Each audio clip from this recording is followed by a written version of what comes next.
All right, my friends, here we are. This is the Dojo Graduates show. And Don't Play Blitz says, who's the artist? That's our own David Pruess. Recorded that amazing vid. That's been a while now, but it's still one of my favorites. I keep it there. Okay, so I split this Dojo Graduate show up into two because it's so many people now. So many people. This week is a little mellower. Last week we had 50, dude. It was a little out of hand, and I almost lost it. I almost lost my mind. But today, this week, we only have 27. Whew, a little easier. Also cool that I had a little bit more time to just go through individual players and their profiles. Now, we're going to begin with, for whatever reason, maybe it's natural, I started from the bottom usually. But then by the time I got to the higher rated players, I'd be exhausted. So I thought, hey, let's start at the top and work our way down. Also, just really cool that we're starting to get some players like Cross Online who have graduated now twice and are moving up into the heavyweight ranks. Now, let me say something about the heavyweight ranks. The dojo is doing great. You know, we're growing and yada, yada. I would say there's two main areas of growth that I would like to see that would help the dojo ecosystem a lot. One is to have more teams. We presently have loads of clubs, but to my knowledge, we only have 2 teams. And I think the program is fantastic for teams. I just posted about how one of our teams here in Baltimore won the city championship using the dojo. You know, a dream come true. And I just know that once you get your own team scoreboard set up, people are going to be more pumped up to do it. In the States, those teams will generally be scholastic teams, but in Europe, they have this incredible team system. So they're going to have, adults playing in teams and a roster. Maybe they have a top league team, and then it'll go all the way down into more local, regional teams. Anyways, so that's one. Number 2 is I want more players who are higher rated in the dojo. There's just less of them, first of all. We just need more of them in here. So what we're doing, is we're trying to bring people in, but we're also creating them. We are creating Cross Online here. Of course, Cross Online is doing the work, but you see what I'm saying. We are going to get a bunch of players who move up the ranks with us and then help us grow these upper cohorts. Okay, so let's read what Cross Online says. Do not get too excited. My Lead Chess Classical has finally equalized with my ChessCom. To be honest, I have found it frustrating to find a match in this bracket. I do not think the dojo system needs any changes, but I think I will move over to 15, probably means 15 rapid games to avoid the long matchmaking queues. I realize this means I will no longer graduate, but the goal is improvement. I use my Lead Chess rating due to my ChessCom being used for teaching and my OTB being inactive for over 15 years. I will no longer fight my opponents and my health in OTB matches. I would prefer that you would go over that game as I make some pretty big positional concessions. Okay. Yeah. Also, let's just say this is a new kind of chess where people are getting good just playing online, and it's surprising to me, but I get it. And I think for myself, when I imagine concentrating in front of the computer, I can't even imagine it. I can't even imagine it. But I can imagine other people getting themselves like an e-board, setting it up, and just being able to focus on that board without being distracted by all of the stuff in internet land. Okay, so let's click Cross Online. And we've done a graduation with Cross Online before, and he has suffered a traumatic brain injury. I don't know what it is. I also have another friend in Colorado who has a traumatic brain injury, made it to 2200. Amazing story, right? So, really interesting and inspirational. Myself, I can say as an older dude, my mind is definitely slowing down. There's just no question, boss. This thing is slowing down. That's why we have a senior championship. That's why it happens. Okay, so let's just see here. So the USCF, he has not done anything, though he's had this little boost. We want Cross Online to do our tactics tests. The tactics tests for 2000, the tactics tests in the 2000 plus still are getting sussed out, but we do have 2 tests available. We're going to have a third online, and then the tactics rating is going to be a average of those 3 tests. Oh, and soon we're getting all kinds of other ratings. Anyways, we'll talk more about ratings later in the show. Cross wants me to do this game, and it's not linked, but let's just see if I can copy and paste it. You never know. You never know. So, boom, boom. It worked. Okay. So, we'll mark this as reviewed. Do we have a time? We do. You can see from this. One thing actually I can tell you, if going over so many games of players, is when you get higher rated players, you often get something that looks like this, where the time, you don't have anybody using time, in this case, until way down into like move 17.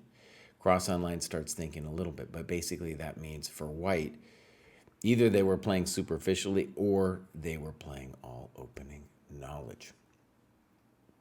Okay, so good.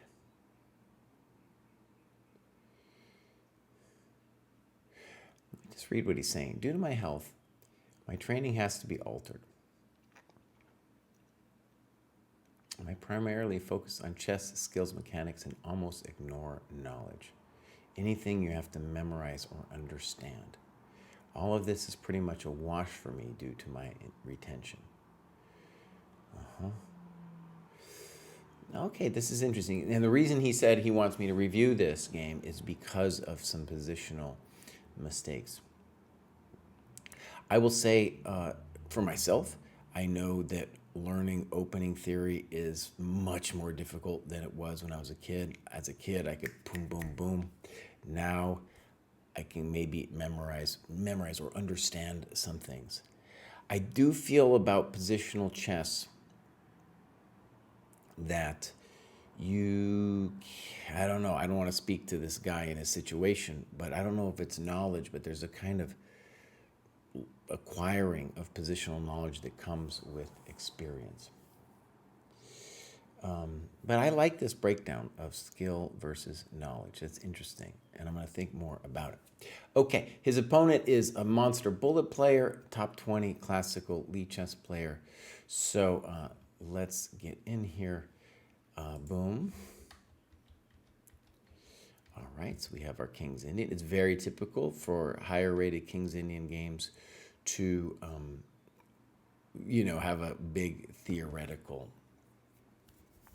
first several moves and then tank, as we see here in the chart.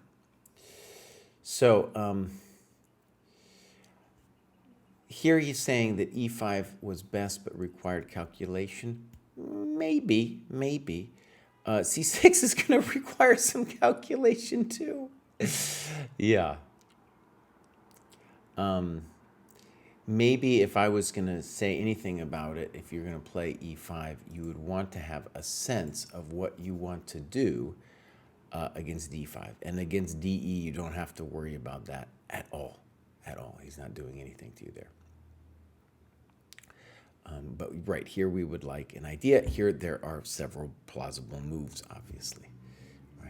Right? To my mind, knight h5 looks interesting. Okay, but let's look at the game. c6, bishop d3, e5. In game, I felt like c6 removed most of the concerns I had with e5. So I think what he was doing is he was falsely worried about de5, rook, queen d8, right? And no, you never really want to worry about that as a King's Indian player. In fact, to reduce it to something that doesn't require knowledge, as a King's Indian player, you should just tell yourself, if they take it on e5, I'll figure it out then. I'll figure it out then. In fact, I can't tell you how many students I've had who, in this position, refuse to play e5 because they are terrified of the takes variation. And then instead they'll do this or they'll do this. Some play this terrible move, doesn't even do e5. So it just creates all these problems. Just play e5 and figure it out afterwards, okay? And what we can see is your variation of e5 here is a better version for you than the other one. You're not even, the pawn on e5 isn't even threatened. Okay, so c6, bishop d3, and now you played bishop d3. Maybe, to me, feels a little weird. Maybe the guy knows it and everything, but to me it feels weird. Knight f3 feels more natural, and you write about that. Knight f3 also would have terrorized you more because you were worried about playing e5. Now, from a positional standpoint, what we want to say is, in general, we do not want to make pawn moves on our weak side of the board, namely the king side, queen side, excuse me.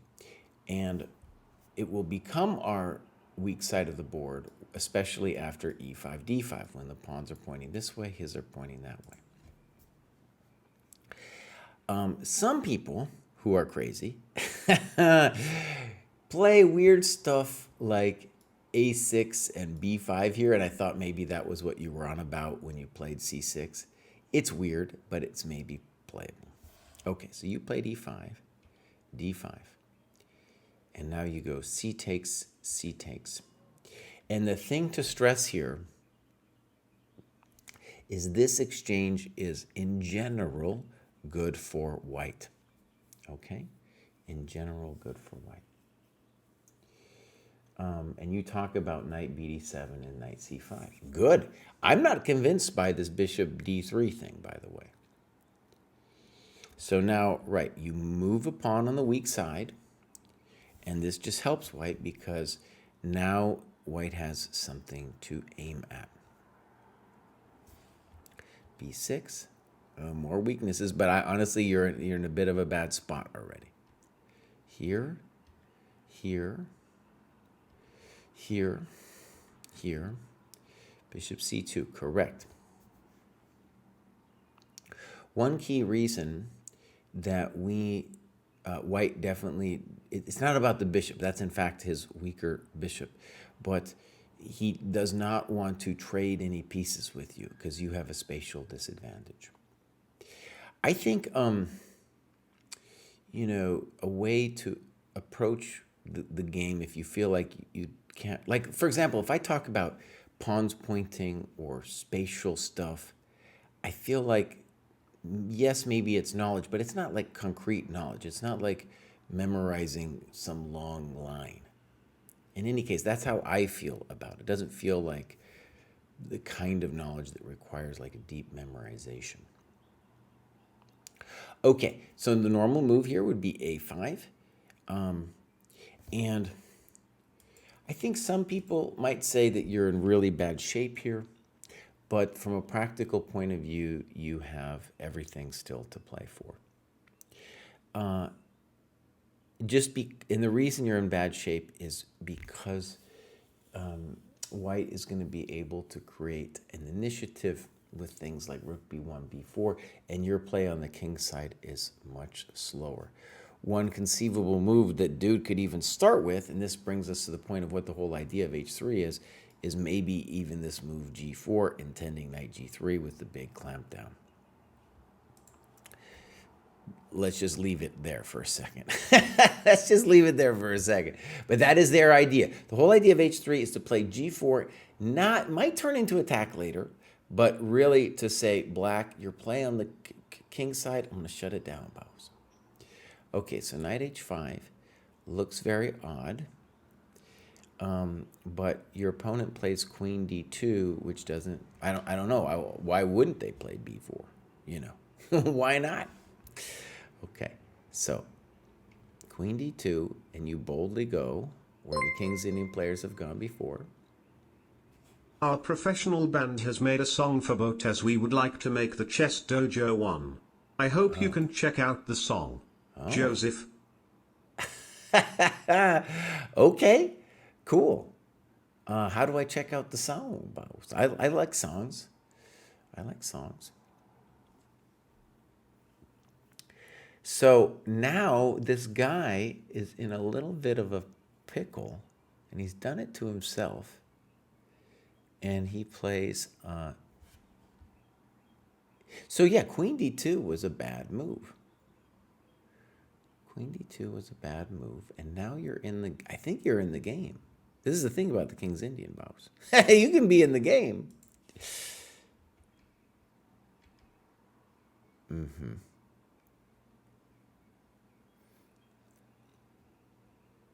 Yeah, in that variation, you say you have chances on the king side. Good. The amazing thing about the King's Indian is you just always have chances. And here you play the natural e4. And the question about this move will be that you are giving up the d4 square. Right? Now, it's going to get tactical, but let's just say that's the question. And so one other question is, do you have to give it up? Like, for example, is white threatening anything? I don't know if he's threatening anything. Even if we decide you're worse here, you are definitely always now going to be in the game. It's a little hard to know where to put your pieces, though, isn't it? Okay, so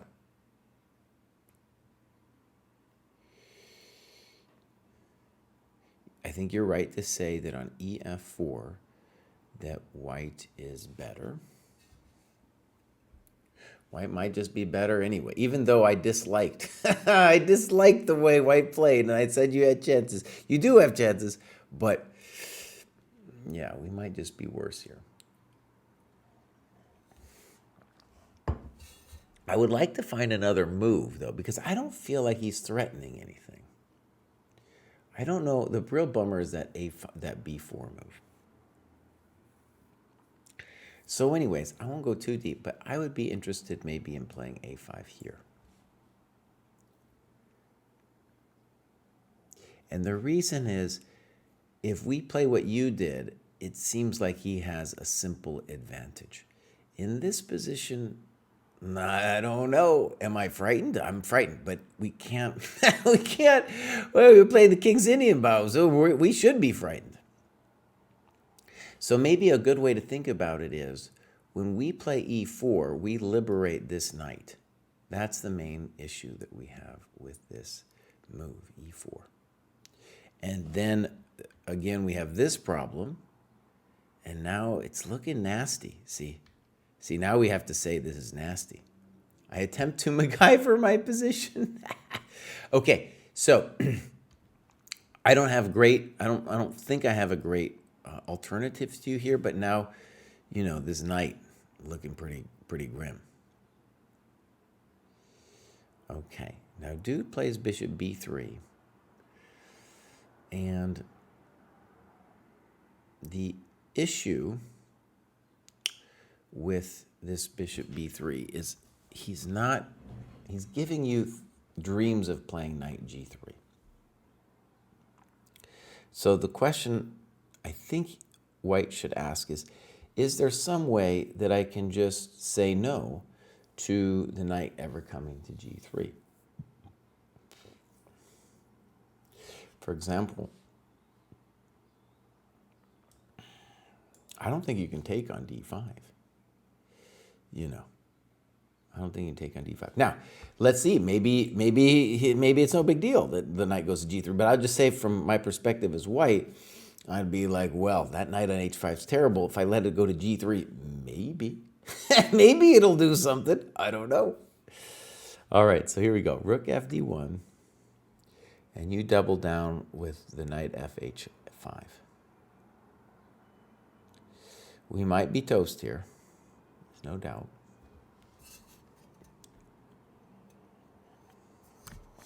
A little unclear what we're threatening or doing. But okay. So first of all, we have a tactical trick that if he moves this knight, we spank this thing. He plays a natural move, and then now you kill the knight. May be necessary.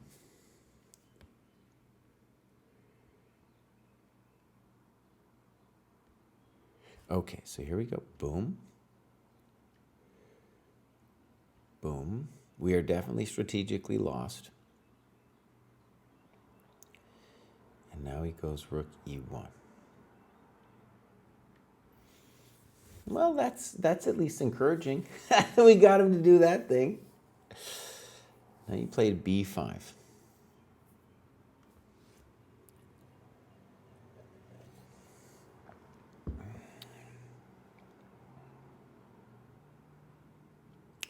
What, b5 is interesting. I would be also interested in just asking, what is he going to do on queen h4? Right?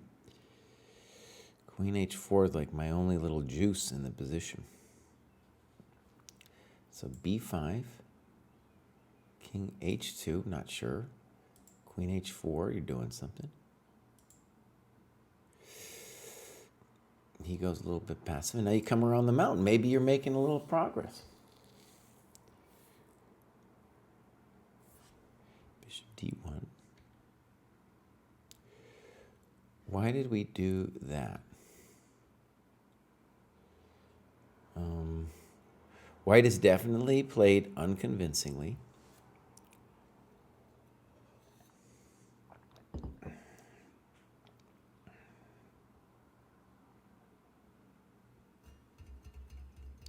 I guess you're afraid of bishop f2. All right, so you go here. And now he takes, which I think we should be happy to see. Yeah, we have to be happy to see that he takes on h5. Right? Gotta just be joy to the world kind of thing.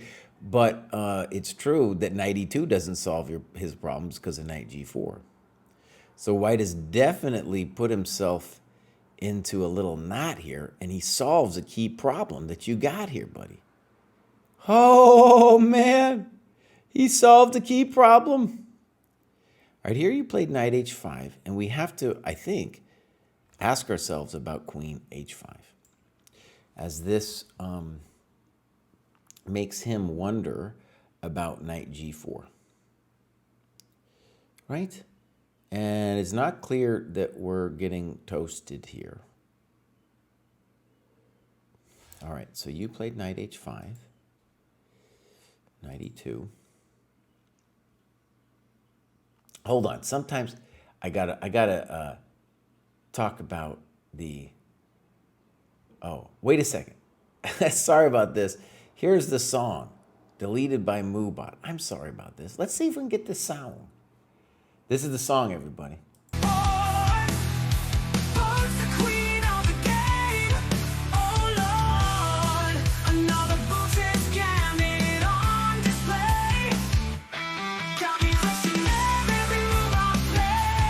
Sounds like a band from the 1980s.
That's pretty good, man. That's pretty good. Now, I think the offer was to do a song for us. Maybe we could do a song. We do have this great song going on. That play. We got the David rap, So, White has kind of, this is what happens in the King's Indian. White is afraid of Queen G3 stuff. Not sure if they should be. Let's say some obvious business.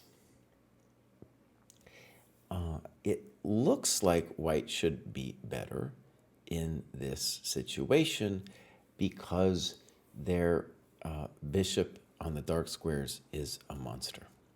Also, it's unclear what our counterplay is on the king side. Like if it's black's move here, what terrible thing are we actually going to do?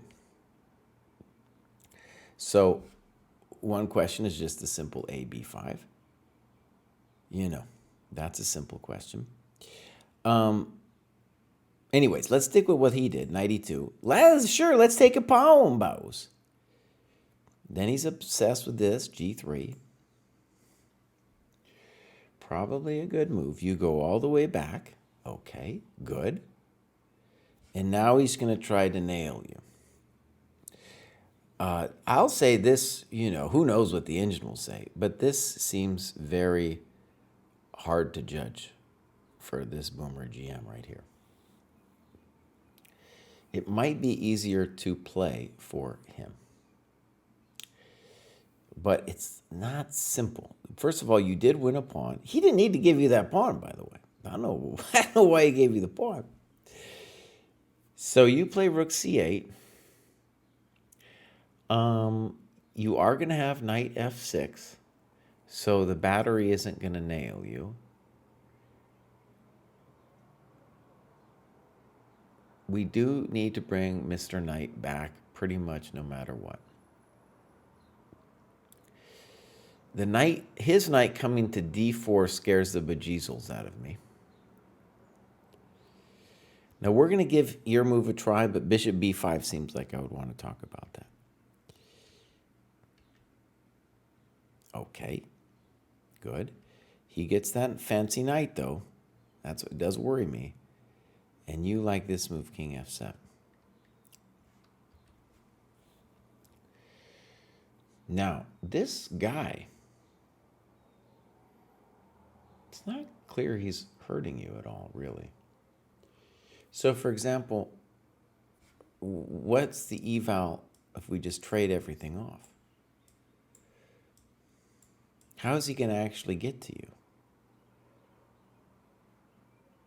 It's very difficult for him to actually get to you. He can't move. Let's say he goes queen c3 tagging this dude. It's not going to be a simple bimble because then we'll have queen f2. And he gave us this pawn. It's, it's tough. If I was White, I'd be like, damn, why did I have to give him that pawn? Okay, let's try your move, king f7. Queen e2. I would want to get those, like I said, I would want to get those rooks off if I could. Is this a strong move? I don't know. We're at move 33, so you can see neither player has epic amounts of time left. That's a bold move. And now you play queen b4. I don't know about queen b4, bows. I don't know about queen b4 because you're opening up the b file, and what does that pawn actually do for you, right?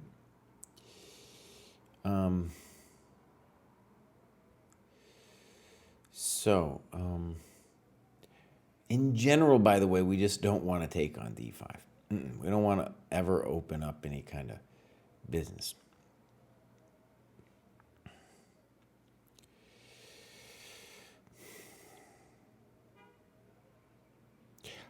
I would be interested in rook c7, just doubling. That would be my first instinct here. You take this thing. You're opening up your coconuts here, buddy. He goes here. I don't know if that's right. Good move. He's going to get fancy on you. All right, threat to queen in favorable ending. Okay.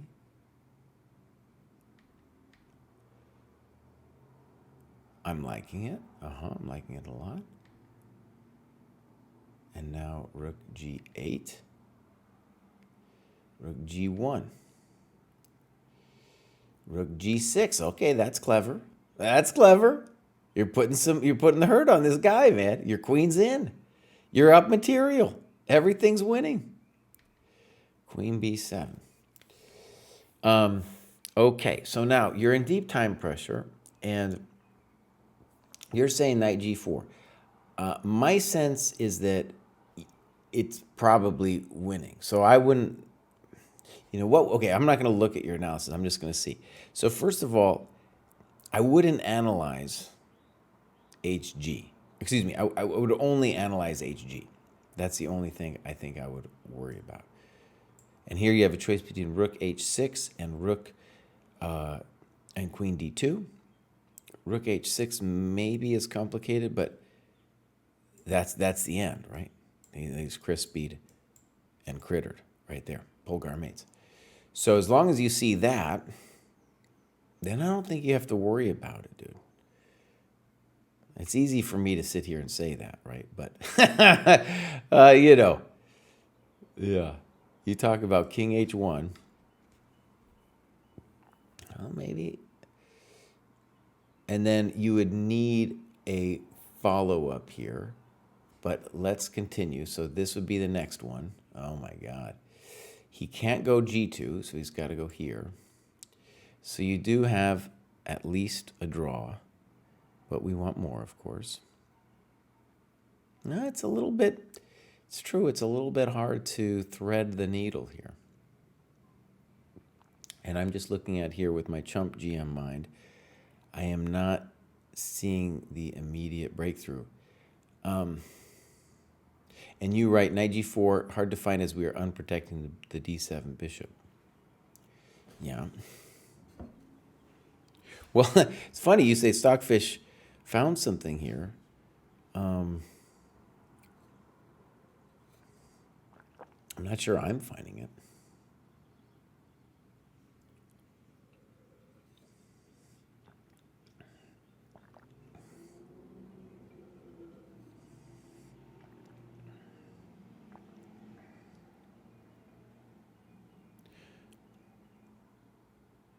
You know, that's a little bit tricky, dude.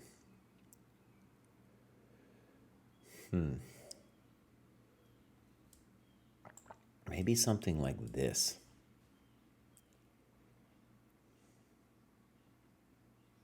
Because when he checks, then we go to e7. But okay, this is scary. This is scary. You make a human move in time pressure. Rook h6 makes some sense. Queen b2. And now you couldn't justify rook h3. This looks good, knight g4. Check to the miserable king. King h2. And now you blunder with knight c4.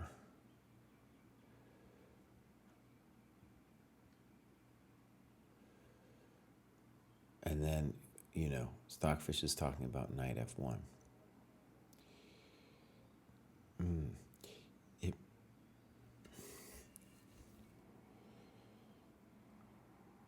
It would be good to analyze what you missed, okay? Because knight f1 is a natural move, and I'm just trying to look at it with human eyes here, right?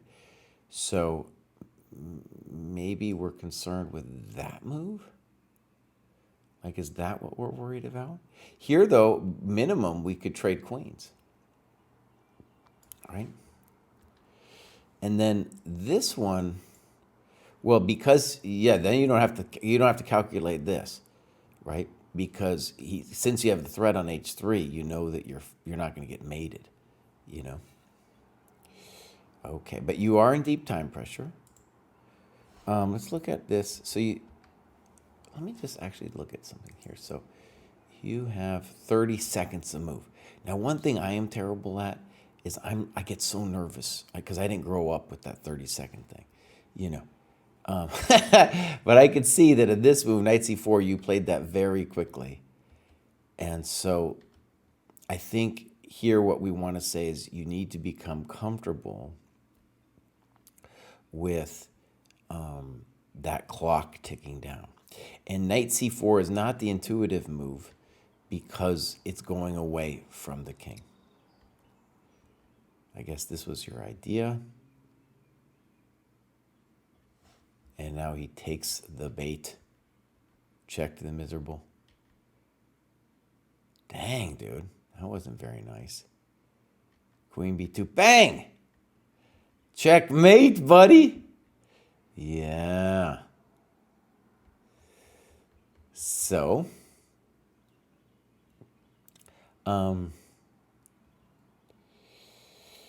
yeah, I would say in terms of knowledge, right, you know, you're a King's Indian player. What you're doing, right, is you're creating a tactical situation, and there's a couple things that you want to be more comfortable with, right? One is that e5 variation. You just got to do it, boss. Just let it go. Just let it go. You'll figure it out on the board.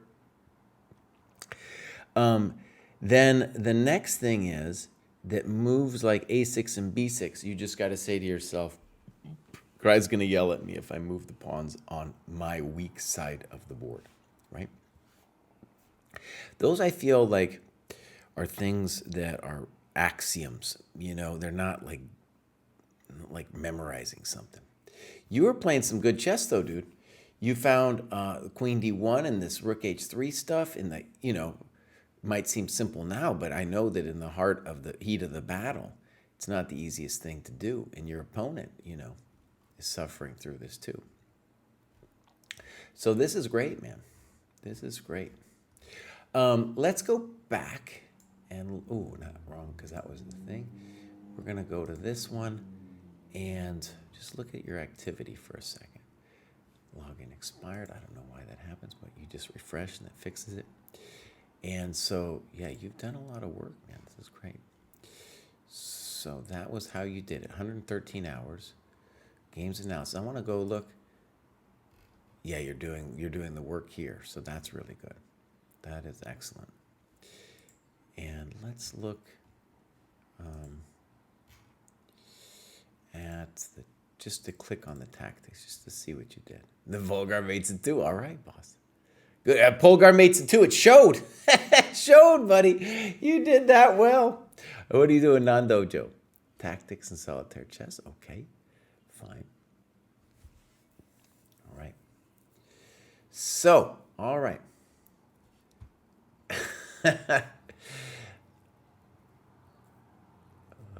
Jesse's GM Jam, clipped by Journey Chess. Yeah.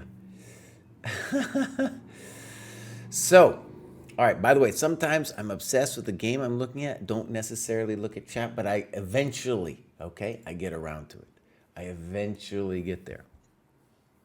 Okay, Daddy needs a quick break. Let me play you a jam, Journey Chess. Let me play you our jam. Let me introduce you to the Dojo Jam.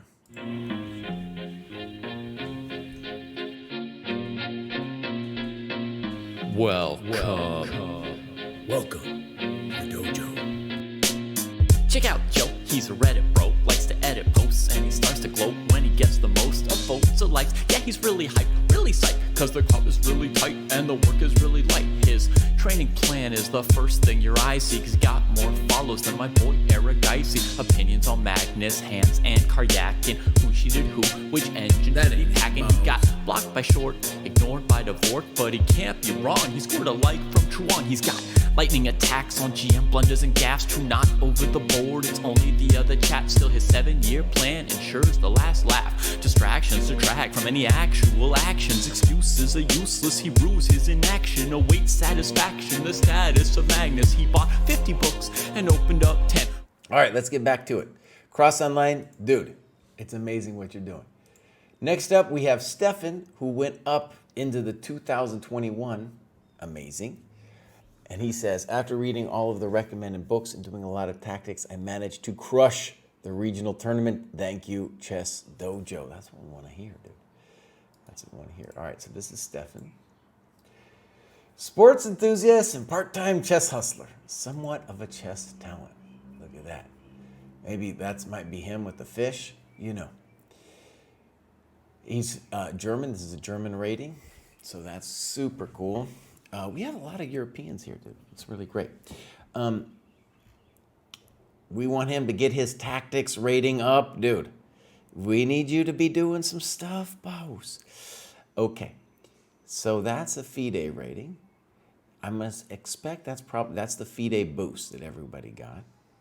But as Dave 8 said, the German rating is probably more accurate. Okay. So that's really cool. Let's look clubs. He's got it. You got to be in the German club, buddy. Also, Stefan, if you're listening to this, boss, this is a plea. I'm imagining you are in one of these cool German clubs, and dude, let the dojo set your club up with a scoreboard. Get other people from your club in there. We'll give you a discount and stuff. And then, boom, you can see what everybody's in the club is doing. You can spar with the other people in the club. You know, sparring online is kind of hard to arrange, and it's not as fun as sparring with some people that you know. All right, activity. We're going to go to 1900, 2000. It looks like Mucho Tactics. Let's click on this. Boom. Mates in 2, mates in 3. Okay. And a little bit of woodpecker. Looking good. All right, let's hit games. Oh, Stefan, buddy. Oh, you're breaking my heart, boss. You're breaking my heart, Stefan. What are you doing, buddy? What are you doing, Stefan? Let's get some games in here. All right. Next up, we got Jordan Fury. There's Tyson Fury and there's Jordan Fury. Go open window. Pop. And 1901, just crossed it. Chess.com Rapid. I'm going to follow. It is, then we need him to do the tactics tests. I will say that kind of like with Cross Online, it's interesting to me that somebody could get this good at chess and not really be playing over the board. So I encourage you to play over the board, but it's also just, I realize it's just a new thing we have going on. I'll say one of the things I think is interesting about your journey is I have a student, Jamil, who's at Chess.com is about 2060, let's say. And he's been struggling to hit that 2100 mark for a while. And part of the grief is that there's so many cheaters at that level. So like we looked at the games he's lost recently, and it was like cheater, cheater, cheater. You know, they got banned. And because that's in his head, and even in my head, it's like, oh, this is very unpleasant. This is very unpleasant. Now, the dojo, maybe you could, if you play the games on Chess.com and then do, Dojo Liga and the Dojo Classical, then that's a different deal, of course. But I just want to say it's interesting to me that you did it at the Chess.com because him hitting 2100 has been a real psychological struggle. It's just hard, first of all, and then also it's difficult with the cheaters. And he's playing a little bit of OTB too. Okay, we're going to look. Clubs. No clubs. Activity. Lots of opening work. He's allowed to do opening work, by the way. Don't yell at him. When you get this level, you're allowed to do some opening work. Let's click Good. And we'll click over here. Algorithm. Okay. And then Games Analysis. So hopefully we're going to find some games over here. Pop. No, Jordan Fury. One of the things, okay, so we're putting out this book, How to Analyze Your Games. Why isn't it out yet? Because Kostya, dude, he's slacking on his writing. He was supposed to write a chapter. It's just been half a year. He has not produced this thing. Anyways, one of the things that I noticed, and I wrote about a little bit, is when we started this database, but let me back up. When we started the idea of the dojo, one of the pillars were that people needed to play longer games and analyze them. Because my own students who are roughly around Jordan's level here were having a terrible time actually doing it. I was like, nah, it's not going to happen. It's just not going to work out. And one of the things I feel like I've learned is those of us who have put a lot of time into chess, for whom chess is part of our ego, our identity, it's much harder for us to actually look at the games because we feel such a disgust when we play bad moves. And so getting higher rated players to do it is actually much more difficult than getting people who are just beginning. We see so many great annotations by people in the under 1,000 cohort, for example. They're writing up a storm, talking about what they saw, what they didn't see. And I think a large part of the difference between a Jordan and a Stefan who aren't doing it is because they have put so much time into chess already that it hurts them to do annotations. It hurts them. And it's a key hurdle that's psychological in their journey that they have to get over, right? Kostya has a similar problem. He's having a hard time doing his games too.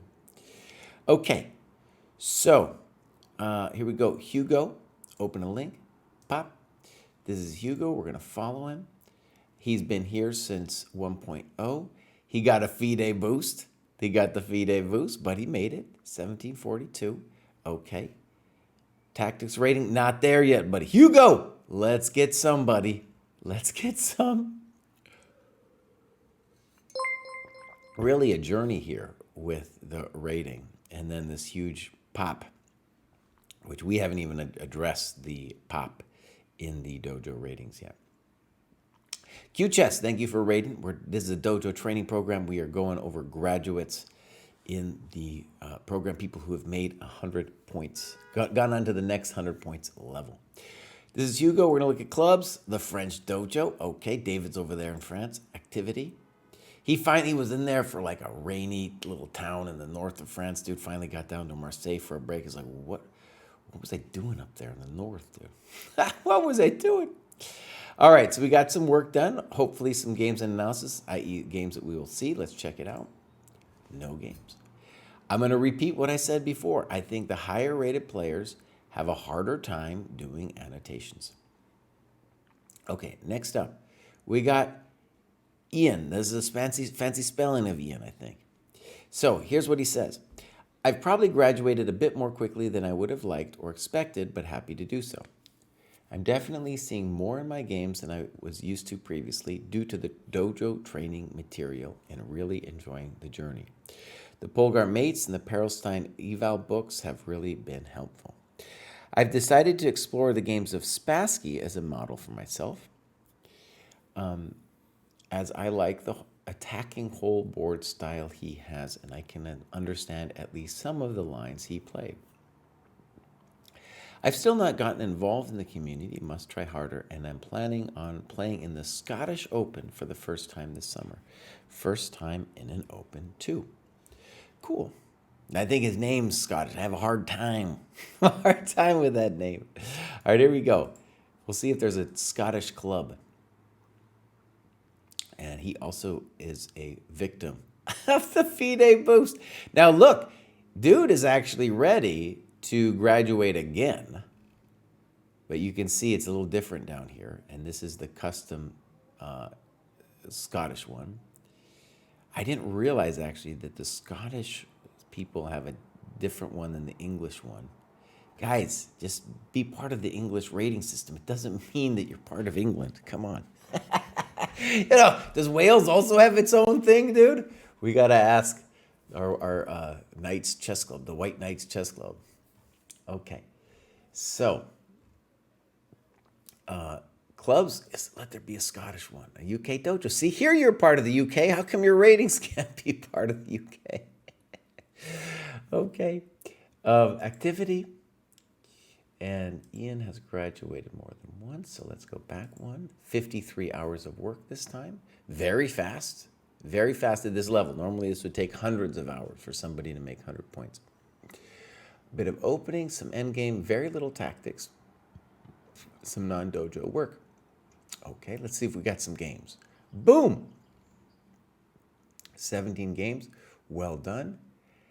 And I would like to get a game that is an over-the-board game. And I'm going to say this one looks like it. So pop. We'll mark it as reviewed. Here's the time. Oh, in OTB games, it doesn't register automatically. You have to do it for yourself. This is a 90-30 game, though. So let's get into it. Dojo method. Dojo method. And right here, so in my course, I definitely advocated for bishop b5, but bishop c4, especially with this move order that black has done, makes some sense. d3 is fine. Yeah. Castles. Castles. Knight c6, and now you're playing for your setup. All right, here we go. Knight a5. You write unusual and dubious. Peter wants to chase down the b with a view to exchanging it, at least, or possibly trapping it, which wasn't going to happen. This lets me get on with my kingside attack. Yeah. Okay. So one thing we should say about the very, like, let's call it a deep truth of the dojo aggressive repertoire is that the light square bishop, it looks cool here, right? And clearly black is obsessed with it. He's probably got a narrative of like, I got to get rid of that thing because it's attacking my king. And I also like bishops overnight. That's probably the narrative. So what we want to say is, for us though, we understand that we would like to trade that thing because it is our worst bishop and this is our best bishop. Now we then get to this question. What's black's best piece? It's this dude.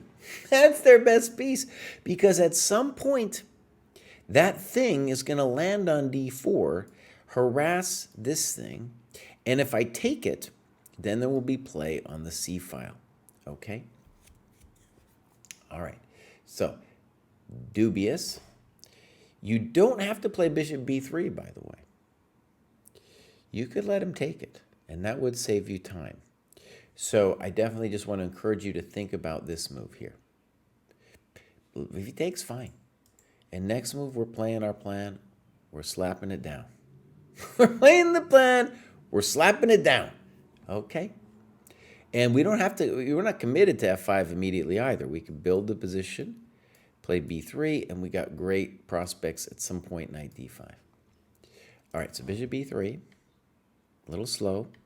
Good, good. And now you go bishop d5. So one interesting question is dude actually threatening you with c4? I'm going to say probably not. I'm going to say probably not.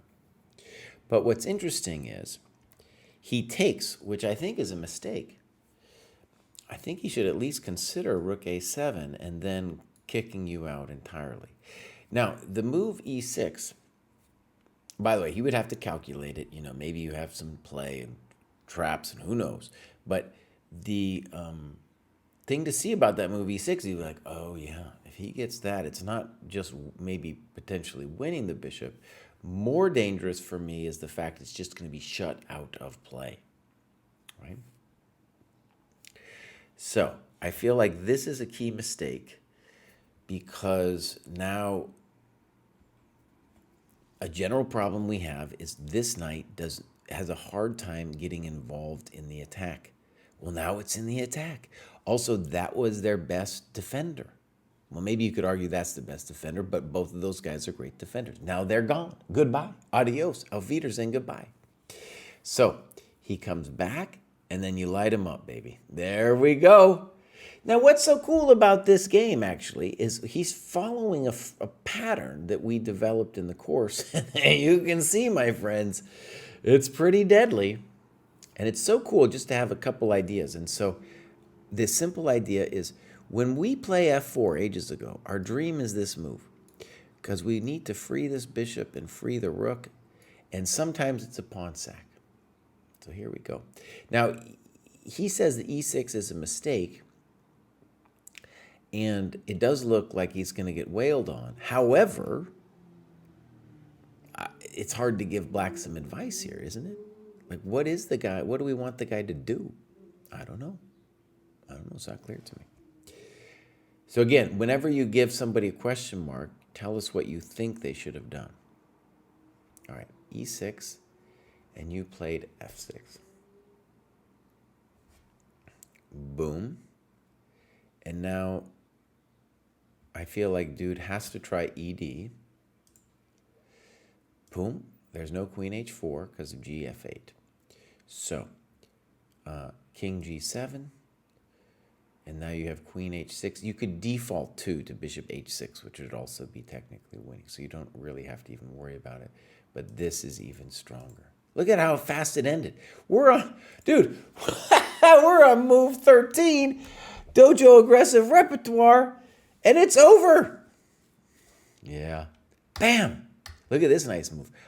Boom. Check to the miserable king and queen. Because look at that. Bang. Ah. Oh, Poppy. That's right. By the way, he did not tell me to go over this game. This was just a game up there. He and slaying, dude. Slaying. I tried to send the link. We got a different link from, let's see. Dragging my feet on the chessboard. Force the queen on the game. Oh, here, I'll post this link, dude.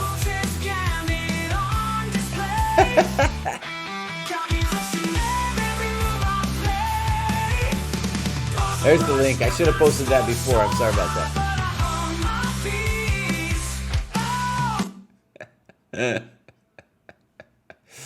All right, Ian, you're doing great, boss. You're doing great. So, Pop, next up we have Sid Mandu, a very impressive dude because he's come up the ranks. Sid Mandu has been with us for a while. Let's read what he says. I've been pretty much plowing through the 13 to 1400 cohort tasks, even though I was within the next cohort on Lichess. I wanted to just keep going till I felt like I was plateauing. I think I'm getting close to my ceiling in the 1900 range on Lichess. Since leaving 13 to 1400 cohort, I've gone 7-1-3 in classical games with only one disconnect from the opponent. So, I've decided to just pull the trigger and double graduate. Oh my word. Amongst all this, I had my first OTB. I've had some very instructive losses. I am finding that over 1900, I'm getting pretty even games. I'm struggling against d4, d5 as black. I enjoyed a lot of the material in these last two cohorts, although I thought winning chess strategies in chessable format wasn't very good. Shoutouts to Sleepy and Laurent for their assistance in analyzing my games.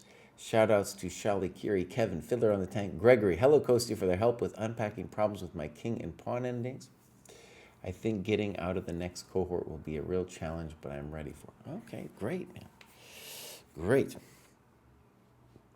Let's click on Sid and see what's going on. Yeah, this is Bozeman. This is Bozeman. There we go. I'm sure it's hard. Well, I don't know what it's like, but yeah, I'm sure there's not that many tournaments out in Bozeman. So, there we got the USCF. You know, different from the Lichess. Probably take a while to catch up. We want the tactics rating bows. Let's get that tactics rating going. You got Polgar tests, mate tactics tests. Let's go. Actually, it needs to be said, pertains to our tactics test. In the under 1500 cohort, we don't have those tests ready. That's going to come at the end of the month. We've built those out. Those are actually ready to go. If we wanted to, we could post those now. But that's just to say, now that Sid is here, Sid can start taking the tests that are already available for the 1500 plus, as well as these Polgar tests. The Polgar tests, anybody can take those. We have those out now. Anyways, that'll just give you a good sense of where you are. Hopefully also be an improving experience for you. Is there a Montana Chess Club? No. Sid, Make a Montana Chess Club, bud. Come on. All right. So a lot of work is being done. We're going to go. Well, I think this is where he did most of the work, right? 13, 14 is what he said. That's a lot of work, my friends. Endgame. Tactics. What is he doing? Tactics. Good. Look at that. He's up to 1481. That's where it gets hard at 1481, boss. Yep. A little soft on this. Opening, fine. Endgame. Good. Looking good. Okay. So, let's look at some games. This is Pale Morning Dune. 52 games. If you guys want to make progress, look at this dude. He is making the progress. All right. So, Ian says, we're not English, baby. I didn't say you were English. Hey, I didn't say that. I just said you could use their system, their rating system. I'm sure you guys have crossover, like Scottish people go play in their tournaments and they play in yours. Jeez. I knew I was getting in trouble for that. Okay, sorry. Gosh. I would like to find a game that, here we have one. This is an OTB game right here. So this is the 5th and final round of the Montana Open. We have times recorded. Super cool. So, boom. If you're struggling here, you're allowed to now do the ChessDojo aggressive repertoire. You played here. Fine. Fine. Now, this is a line I played as black a bunch. Now we're going to be doing some IQP stuff, right? So knight f6, knight gf3, knight f6. I think queen e2 is very weird. The standard move here is bishop b5. c3 is definitely odd. So if you don't know, if you don't have a sense of what's going on, always default to development, okay? So c3, I think that's poor. I think you should consider knight c6. For sure, knight c6. Good move. Check to the miserable king. Probably a good move, okay. Good move.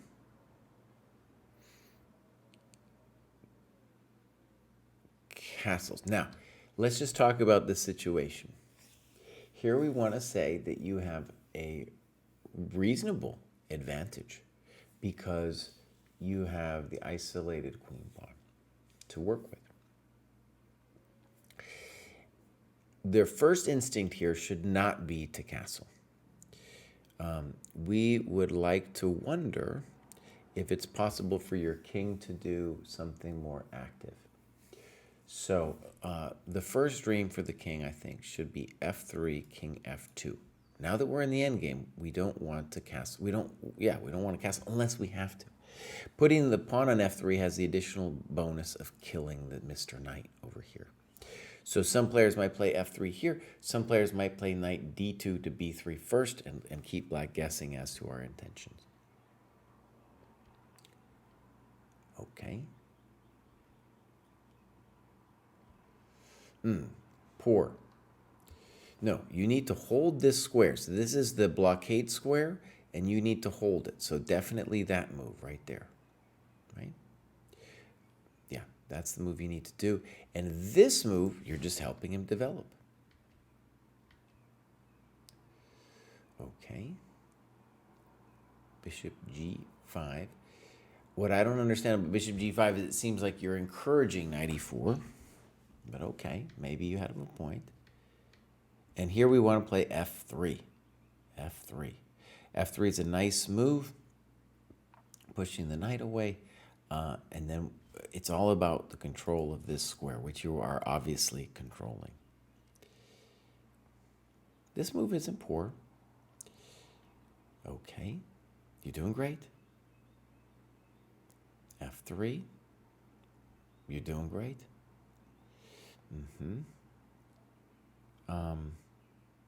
So you have the lead in development, right?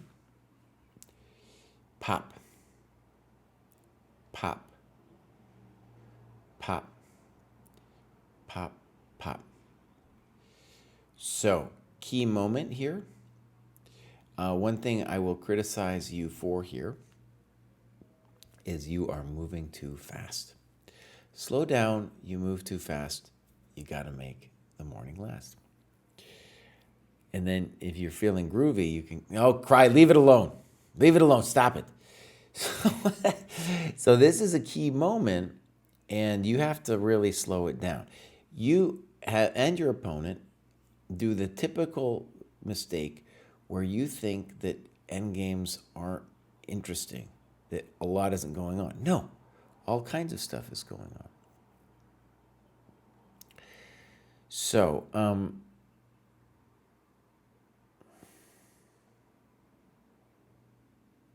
right, we need to talk about this, and you need to come up with some creative ideas. Because King F2, Knight B2, I don't see what you're doing. You got a couple ideas. One is here, here, here. This one concerns me, however, because of Knight D1 threatening mate. Okay. Another idea you have is Knight D2, Knight B2, Rook B5, Knight D1. And then there's interesting questions about this move. Is it hot and heavy? A little bit. I don't know what we're going to do after B6, though. So that also didn't work out. This is our big moment, though. This is where, like, we either have something or we don't.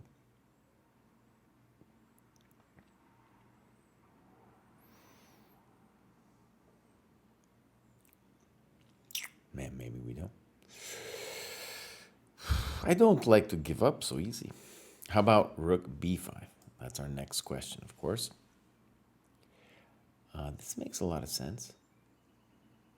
Yeah, this makes sense. Rook E2, Rook B7, we're definitely on top there. If B6, we play Knight D4 and we're up a pawn. Yeah. And our knight is amazing. Our knight is amazing. Knight is controlling E2. Okay, so I think we at least found a play to find an advantage for white. This is way too fast. Now we don't have anything. Okay, I like it. Black should have basically no fear, though, because the pawns are split. B6 is always going to be a good move here. King D7 also makes sense. I don't know about Knight C4, though, because that is enabling your king to come back. Notice how fast he's doing it. He's got 57 minutes. Dear friends, the knight endgame is very difficult. It is just incredibly, incredibly difficult. And calculation heavy doesn't even begin to describe how difficult this thing is. Right? So I think the main candidate moves here would be B6 or King D7. Right? So here he's allowing your king to get a little close. And now you do this. It makes sense. I don't know about that move. Maybe, but I don't know.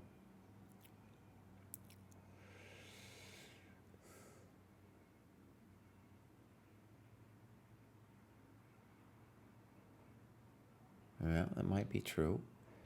You go back and then we make a draw? Nah, boss. Nah, boss. Your knight is more active. Of course you should play on. Imagine King C5, King D7, Knight D4. Now, who knows what the computer will say, but your knight is more active. Notice that you have control of this square for the knight. And could black probably defend this? Yes, but your pieces are better. No draw for you. Brock Swope, rated 1241, who doesn't know how to use his time. Okay, so I want you to see, Sid, that in this game, you had a less egregious problem than your friend Brock, okay? You started really to not, well, let's go back to move 17. It's a very interesting position. If you do have an advantage, but it hangs on a narrow thread. It's a tiny advantage, right? So you have to do deep calculation to, I was going to say transmit it, but that doesn't make any sense, to convert it, right? You have to do deep calculation. And here it shows also in the notes that you were like, oh yeah, there's nothing going on here. There's loads going on here, buddy. There's loads happening here. Bishop b3, rook e3 is also a thought. Here, rook ad1 looks good. f3 is a thought. Loads of things to consider. We want, by the way, our king to come in. Notice that both players castled and then you had to bring your king back in. That's another useful lesson. You didn't have to castle. Okay, well done. And let's move on. That was Sid Mandu, and now we have Californianos. And he says, classical is very different from rapid and blitz.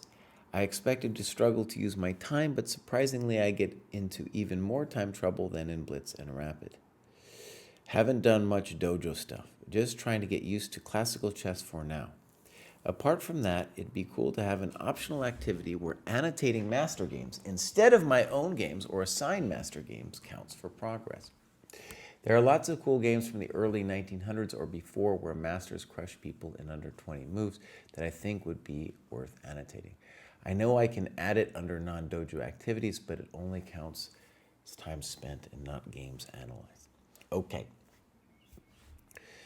One interesting question for you, Californianos, is like, why is it that you have a hard time analyzing your games? Well, I'll just say, we'll get into it in a second. But in general, what it sounds like is you've yet to make this mental leap we talked a little bit about before, right? And that's where your progress is going to come from. Let's take a look, though. Here's Californianos, and we're going to follow him. He's got some good progress recently on Elite Chess. And got a tactics rating, nice. First person of the day, by the way, who's got this tactics rating. And this looks legit. This looks like a person who has done the work, and that is probably a very good indication of their tactics rating, which means that this person is strong tactically but weak in other areas. Maybe we'll get into that in a second about what they are. Do they have games? Let's just click right away. They do. Okay. So I will click activity. Hasn't been logging the time, I think, in the dojo. Let's take a look at these games. So these are online games. And we'll mark this reviewed and we'll look. So this is, I guess, maybe a 60-30, 60-30. And both players are using their time. So we're not going to yell at anybody for that today.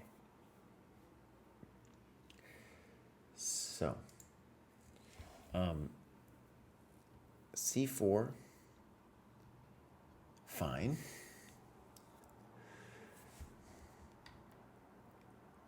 And now C takes D5. Good. Okay, out of book, I know some ideas, but haven't memorized any lines. Okay, E3, doing fine. H6. Okay, we're just going to let it pass. H6, there's a lot of little nuance to discuss, but let's leave it. And then here, castles. Bishop D3, good. Bishop G4, mistake. And you're absolutely right with F3. Now, one of the things I want to say about this particular setup you have going is this one, it's possible to memorize a lot of deep stuff, but really if you just look at the Kasparov games from the 80s, he's wiping people and you just get a sense of the structure, and this is why Bishop G4, I can tell you that a player who plays Bishop G4 thinks that they are going to get a weakness when you play F3. when in fact, no. I want to play f3 mouse. I want it. I'm killing the knight. I might play e4 later. This is great. Good move. Good move. c5. Okay. Black, in general, in these positions is going to have a choice between playing c5 and playing c6. c6 is, let's call it the more traditional option. Okay, c5. Black is playing super fast here. And you want to play bishop b1. One thing that Kasparov did here that I thought was revolutionary, for me anyways, was revolutionary, was that what he did is, in general, he just left that pawn on c5, and then when cd came, he just played ed. And it feels revolutionary, even now to me, because instead of being obsessed with the pawn structure, i.e. working against the black's isolated pawn, he's saying, oh, the pawn on d4 is killing this knight, boss. It's killing, so I'm just going to leave it there. So, reasonable move. Can't be bad. A little frisky. This not only allows knight f4, but makes it stronger. Boom. Knight e6. Oh, man. Yeah, so bishop g6 is crushing. And it shows how fast this thing can collapse for black. You talked about knight b6, but right, knight f4 is going to come, and it will be very strong. So you have a super position here. Just absolutely fantastic. We're going to yell at you a little bit for playing that kind of fast-ish. Boom, boom, boom. It would be good to say what you thought. For example, did you miss queen e8? Did you feel like you were winning here? You know, what did you feel was happening? Because after queen e8, I don't know if I'm like super confident saying you're winning this thing, you know? Do I believe you're better? Yeah, but it's kind of hectic for me. So knight e2, and now a big decision for black. What does the guy do? c4, doesn't look great. You talk about e5, great. I think e5 is my big question. g5 is weird, but also a move. And you talked about both. Good. Good. Yeah. And you give it basically as unclear. And that makes sense to me. The issue in this position here, right, is the knight on c3, and how do you make it work? And so e5 is working against the knight. So this is poor. Okay. Weird.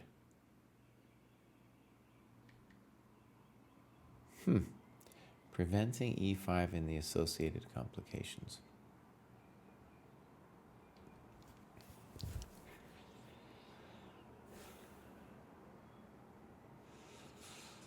Okay.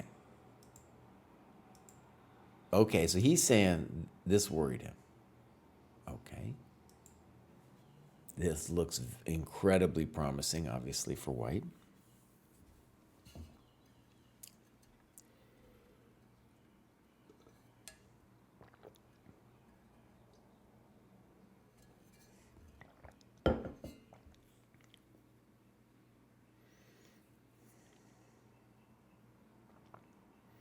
So, let's say bishop g3, king e6, queen f5, king f7, e4.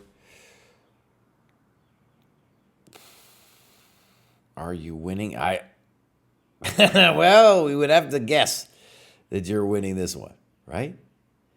Taking is suicidal because it opens up the f rook. And what does he want to do about e5? His pieces are in a knot. Now, maybe you don't have to be this fancy, though, right? Maybe you don't have to be that fancy. Rook g8, by the way. What are you doing, buddy? Well, what are you done? Rook c6. You talk about bishop. By the way, this is a great annotation. He talks about bishop e5 and e4 and knight f4. Right. Looks good to me. What is black doing? Nobody knows. Rook fe1. Definitely e5. That's why you did it. That's the whole point of the setup. We get an e4, e5, we're slaying the fool. Now okay, maybe you're winning this, but you're making it complicated.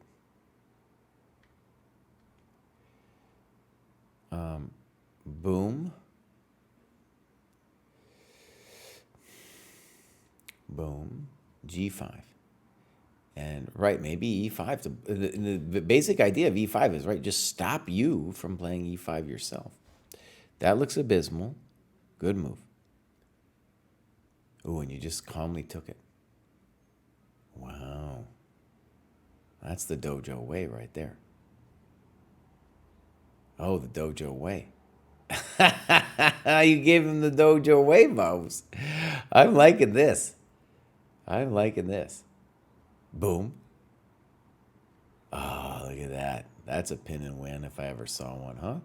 Oh, that isn't going to do it. Yeah, beautiful game. Beautiful game. Yeah, that was really well done. That's poubelle. Dude, you're coming well. So I want to give you a lot of props for doing this annotation. And let me go back. So poubelle, this is Californianus, is talking about annotating other games. Dude, your game that you annotated, now let's see, I think you've only done 3 of them. But dude, if you do more of these, this is what you need to do. If you do more of these, you are going to progress like a madman. Just a madman, dog. Right? For sure. All right. So congratulations. That was impressive. That was impressive. I especially like that even though you didn't know, let's call it theory, you had a good grip on what the ideas of the position were. So that on bishop g4, you just understood that was a mistake. And then, you're going to get a lot of that at the level you're playing on. Even the next couple 100 points above, too. That's the kind of positional mistake they're going to make. Okay, great. Next up, we have Soccer Alexander, who has done an amazing amount of work over here. Let's give it a click. Soccer Alexander has graduated before. Huge jump with the lead chess recently. Tactics rating needs to do the Polgar mate test still, but otherwise that looks like a pretty reasonable tactics score that he's got going on over there. USCF 1541, pretty consonant with the lead chess score. Clubs, Austin, oh yeah, down there with Jack and Knows All. Activity, that's a lot, dude. Let's go back one. 1500, 39 hours of work, 102 points. Looks very strong. Very strong. Okay. A little soft on the tactics and middle games, but okay. Let's take a look at some games. All right, good. So, boom. Actually, let me just check. Okay, these look like online games. I was just seeing if we had one that wasn't an online game. Here's the time usage. Looks like it's 2 hours plus 5 seconds. I guess though we don't have the clock. This is my favorite opening by far.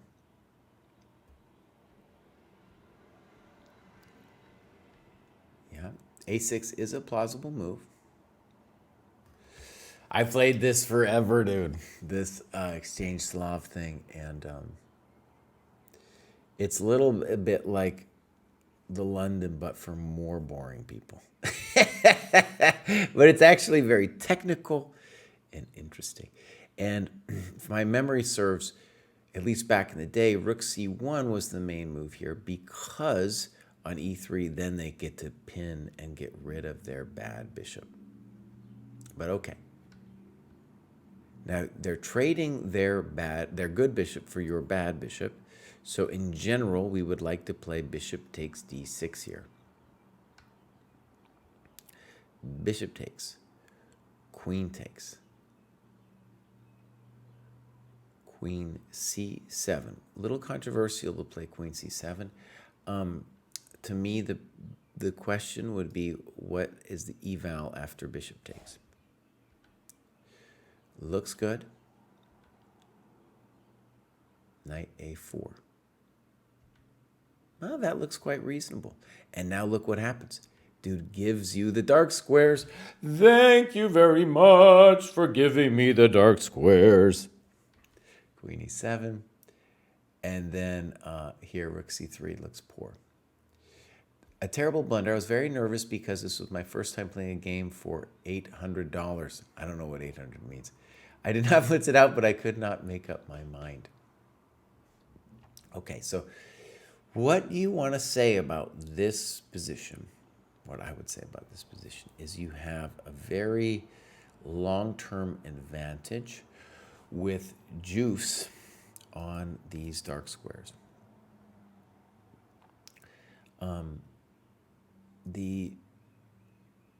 The natural move would be bishop f4, just to keep your bishop. It's a beautiful bishop. You could also consider throwing in this move. I don't know, that's a little fancy, especially since our knight might want to go to c5. But if you just play bishop f4, I think you're doing great. Well, I know you're doing great. I've had this kind of position, and it's like rook c8 gets smacked with knight b6, knight c5 is on the agenda, and we can still do your rook c3 stuff coming up. All right, rook c3, knight e4, rook c2. But where do you want to go, buddy? Where is it that you want to go? I guess you're afraid of knight b4. Is that really a thing, though, buddy? Wait, I got questions going on here. So, first of all, from my perspective, the concern here would be, can black equalize with knight takes e5? Okay, that's my question. He goes a little crazy and then does this.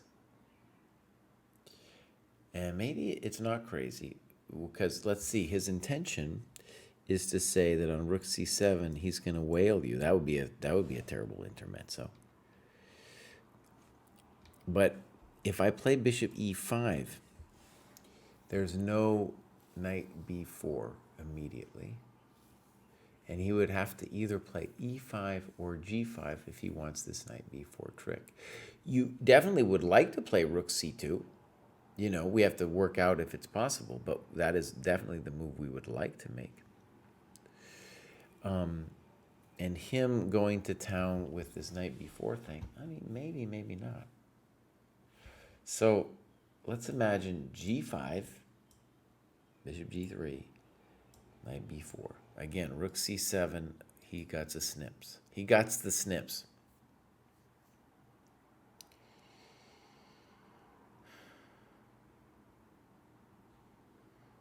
Knight b6. Well, that's kind of we're talking to him. We're talking to him. It's a little bit complicated. What you do in any case, and the reason I'm pointing this out is like it's not as crispy critters as you're making it out to be. And now you're going passive here. So like all that stuff I was doing was just trying to avoid this kind of passivity, because your rook wanted to be on the c-file mouse. Oh no. Yeah, now you've psychologically collapsed. King f2, okay. e5, making life difficult for himself. Yeah.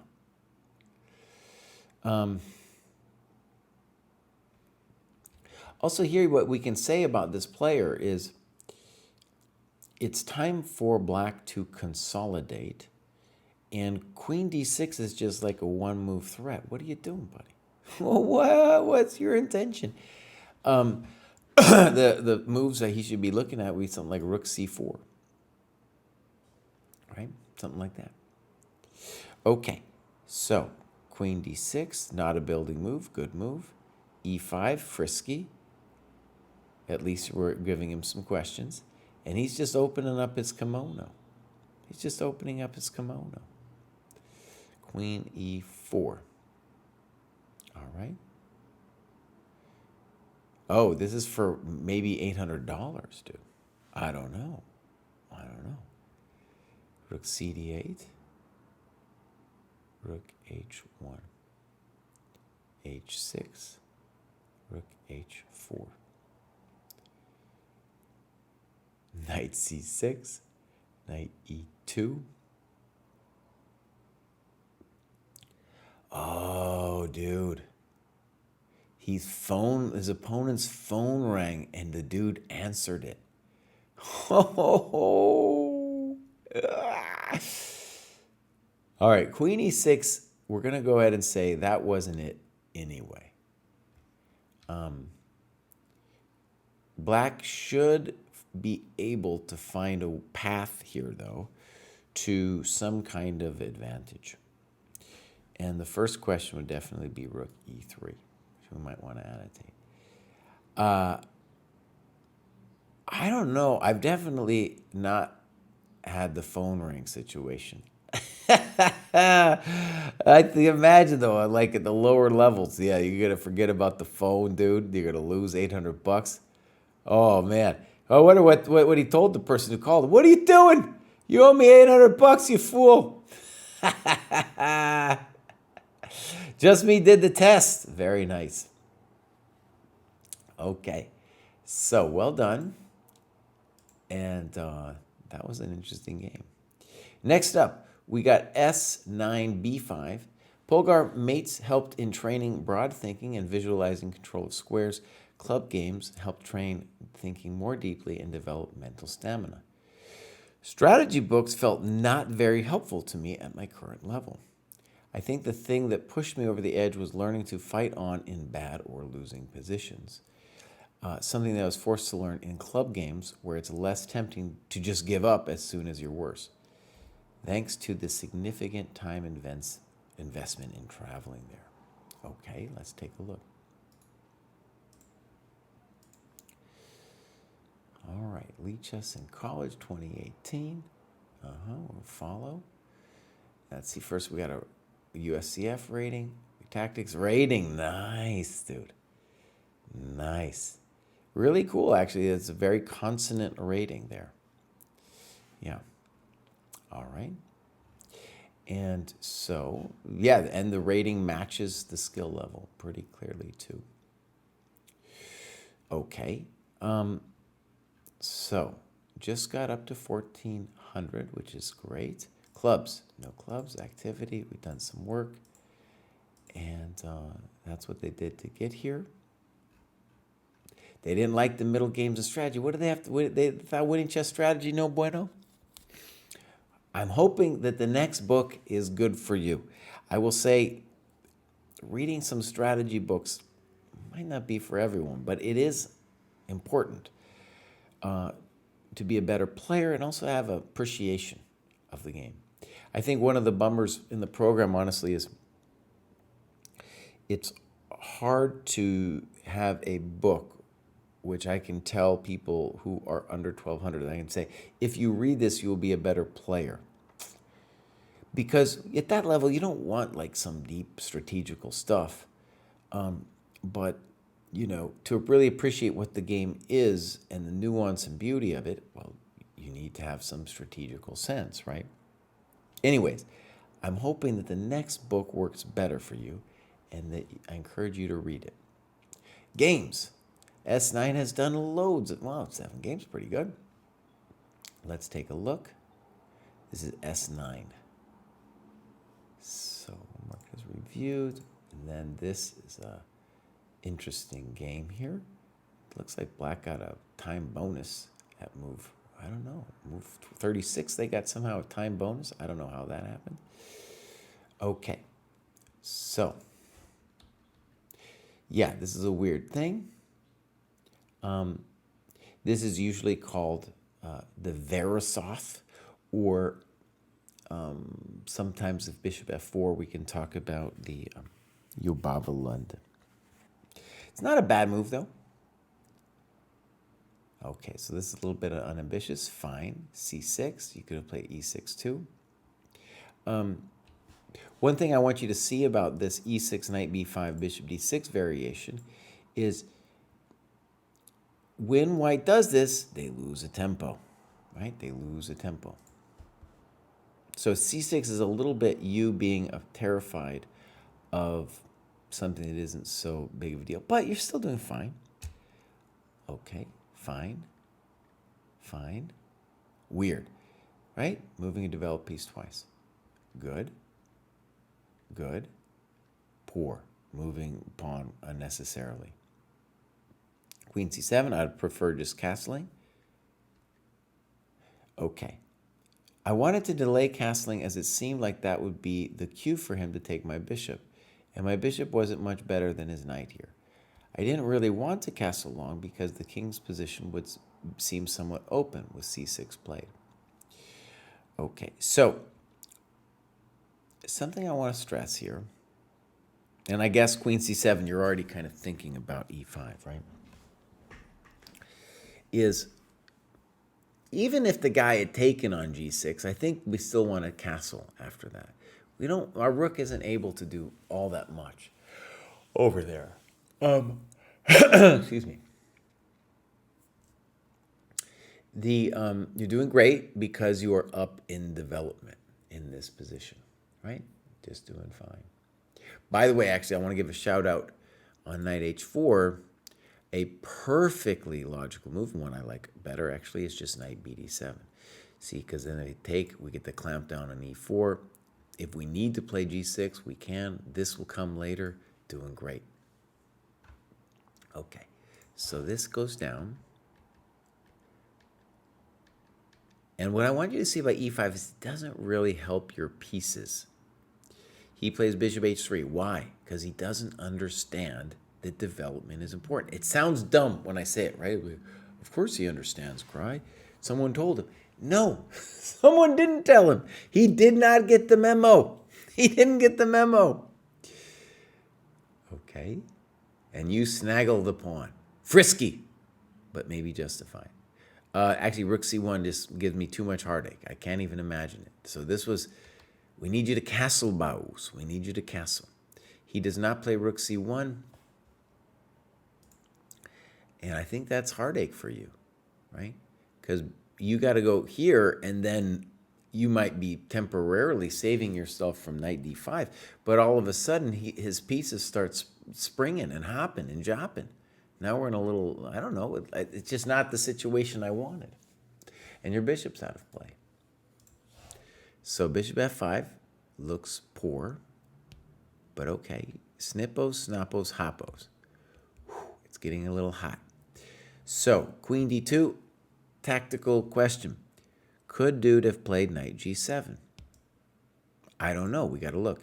King F8, bishop H6, bishop D4, knight E6, king E7, knight C7, and maybe the knight's trapped. Something to consider. So, he goes back. Finally, castle. Thank you very much. Now, this position is scary. This is scary. He plays B4. That looks like a superficial move to me. And then plays Queen B2. That's the one that scares me right there. Bishop H6. Does it work? I don't know. I just wanted to tell you all that that's the one, that's the one that scares me. I don't know if it works, but that's the one that scares me. As an example, boom, boom, boom. Oh no, actually, look at that. The knight covers. So we escape. We escape. So it might not work, but it's got to be checked. I'm just telling you why it's scary. Queen B2, that isn't it. Good move. Oh, very nice move. I knew this position must have been winning for black with white's minor pieces being loose. Yeah, and he's down in development. And then you play this move. So what we want to say about D4, this is a positional thing, okay? We're talking about positional stuff. Unless you have some direct tactic, In general, we don't want to play d4 because you're blocking your bishop. So you talk about knight e4. Another very basic move would be rook fe8, right? Okay, so d4, we're going to say you probably also, maybe we could say it's a little tactical because you missed this. And now he's maybe talking to you a little bit.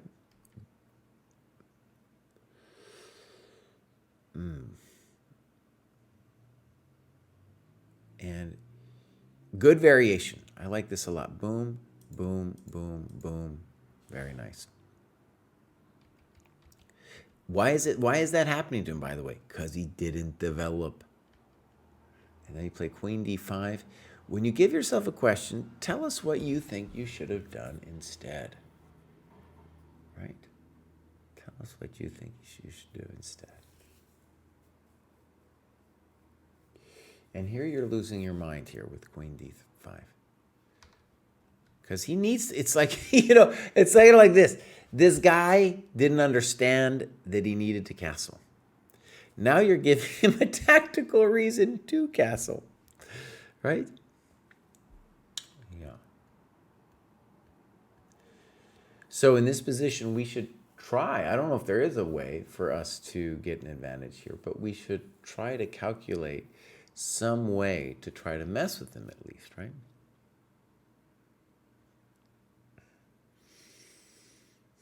And maybe it's not so easy. Knight d5 comes to mind. I don't know. Okay, so again, that wasn't it, because he's not threatening the castle yet, right? Because of queen e2. And now you're just hanging your stuff at the yard sale. Okay. d4. Yeah. All right, so d4. White still has to play this very accurately. And I am, honestly, let me just say I'm not 100% on d4. Maybe it's fine, but I just know that this clown isn't thinking when they're moving, and so it's like, bows, come on. d4 is not required. There's other moves to think about here. Rook d2 could be a simple default option for white. Good. Okay.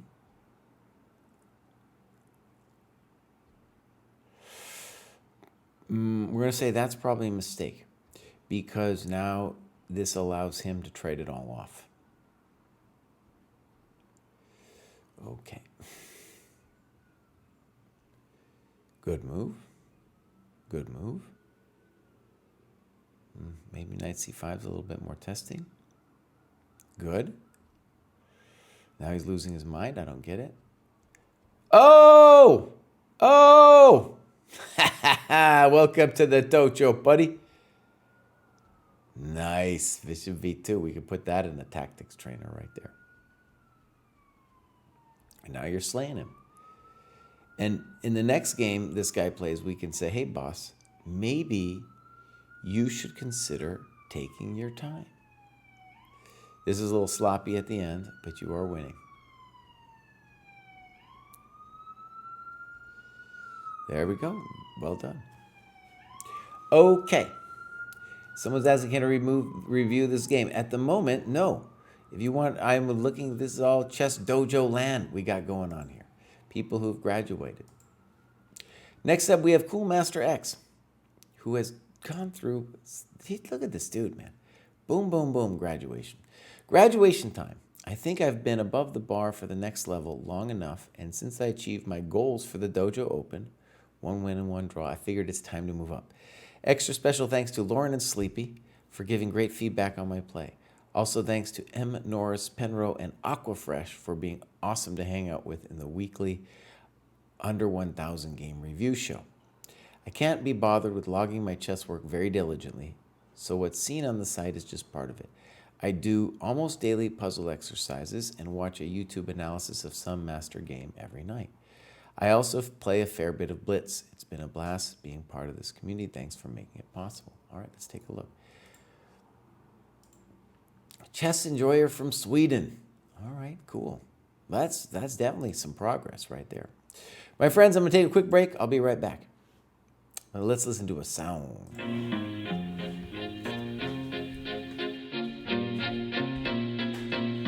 Welcome Welcome to the dojo. Check out Joe, he's a Reddit bro, likes to edit posts, and he starts to gloat when he gets the most of votes or likes. Yeah, he's really hyped, really psyched, cause the club is really tight and the work is really light. His training plan is the first thing your eyes see, cause he got more follows than my boy Aragaisi. Opinions on Magnus, Hans, and Karyakin, who cheated who, which engine That did he ain't hacking. mouse. He got blocked by Short, ignored by Dvorak, but he can't be wrong. He scored a like from Truan. He's got lightning attacks on GM blunders and gaffes, true not over the board. It's only the other chat. Still his 7-year plan ensures the last laugh. Distractions detract from any actual actions. Excuses are useless. He rues his inaction. Awaits satisfaction. The status of Magnus. He bought 50 books and opened up 10. Fools ought to read Psalms, not my system. He's got 30 alt accounts on every site around. Chessable courses keep looking cheaper by the pound. He got 22 databases and 36 engines, 25 chess sets, and a massive clock collection. He bought merch from Gotham,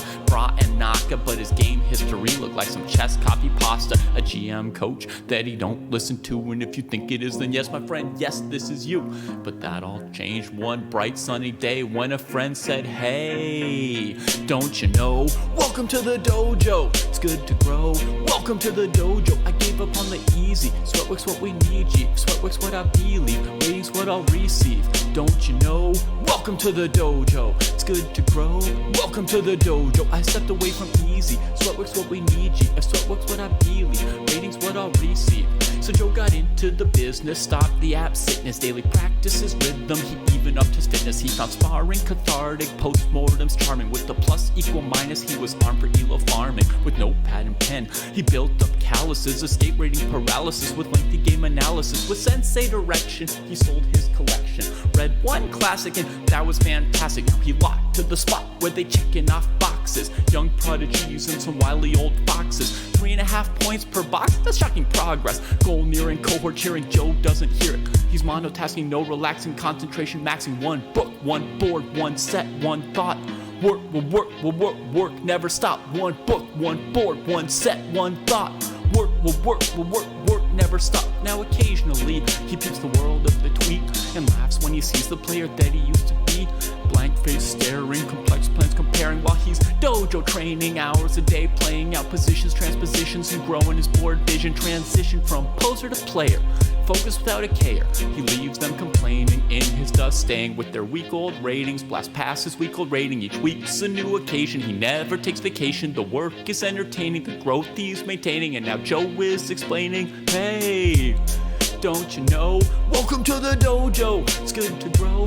Welcome to the dojo, I gave up on the easy. Sweatwork's what we need, G. If sweatwork's what I believe, waiting's what I'll receive.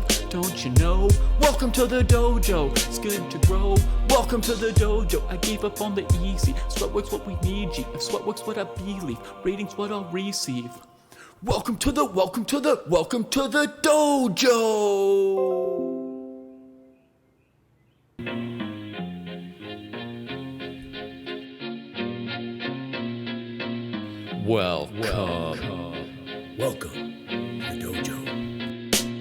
Check out Joe, he's a Reddit bro, likes to edit posts, and he starts to gloat when he gets the most of votes or likes. Yeah, he's really hyped, really psyched, cause the club is really tight and the work is really light. His training plan is the first thing your eyes see, cause he got more follows than my boy Aragaisi. Opinions on Magnus, Hans, and Karyakin, who cheated who, which engine That did he ain't hacking. mouse. He got blocked by Short, ignored by Dvorak, but he can't be wrong. He scored a like from Truan. He's got lightning attacks on GM blunders and gaffes, true not over the board. It's only the other chat. Still his 7-year plan ensures the last laugh. Distractions detract from any actual actions. Excuses are useless. He rues his inaction. Awaits satisfaction. The status of Magnus. He bought 50 books and opened up 10. Fools ought to read Psalms, not my system. He's got 30 alt accounts on every site around. Chessable courses keep looking cheaper by the pound. He got 22 databases and 36 engines, 25 chess sets, and a massive clock collection. He bought in We got a question from Banner Chess. Hey, Jesse, you're still in the MD area? I am. I'm in Baltimore right now. You hear the sirens once in a while, boss?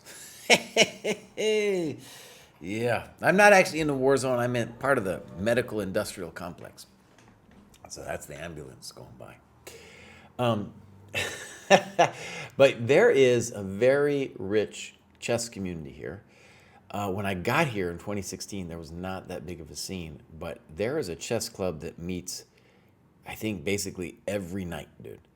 Every night. So if you follow on Instagram like Charles Village Chess or this guy Andrew James, he's got some clubs going on too. Basically, they've got a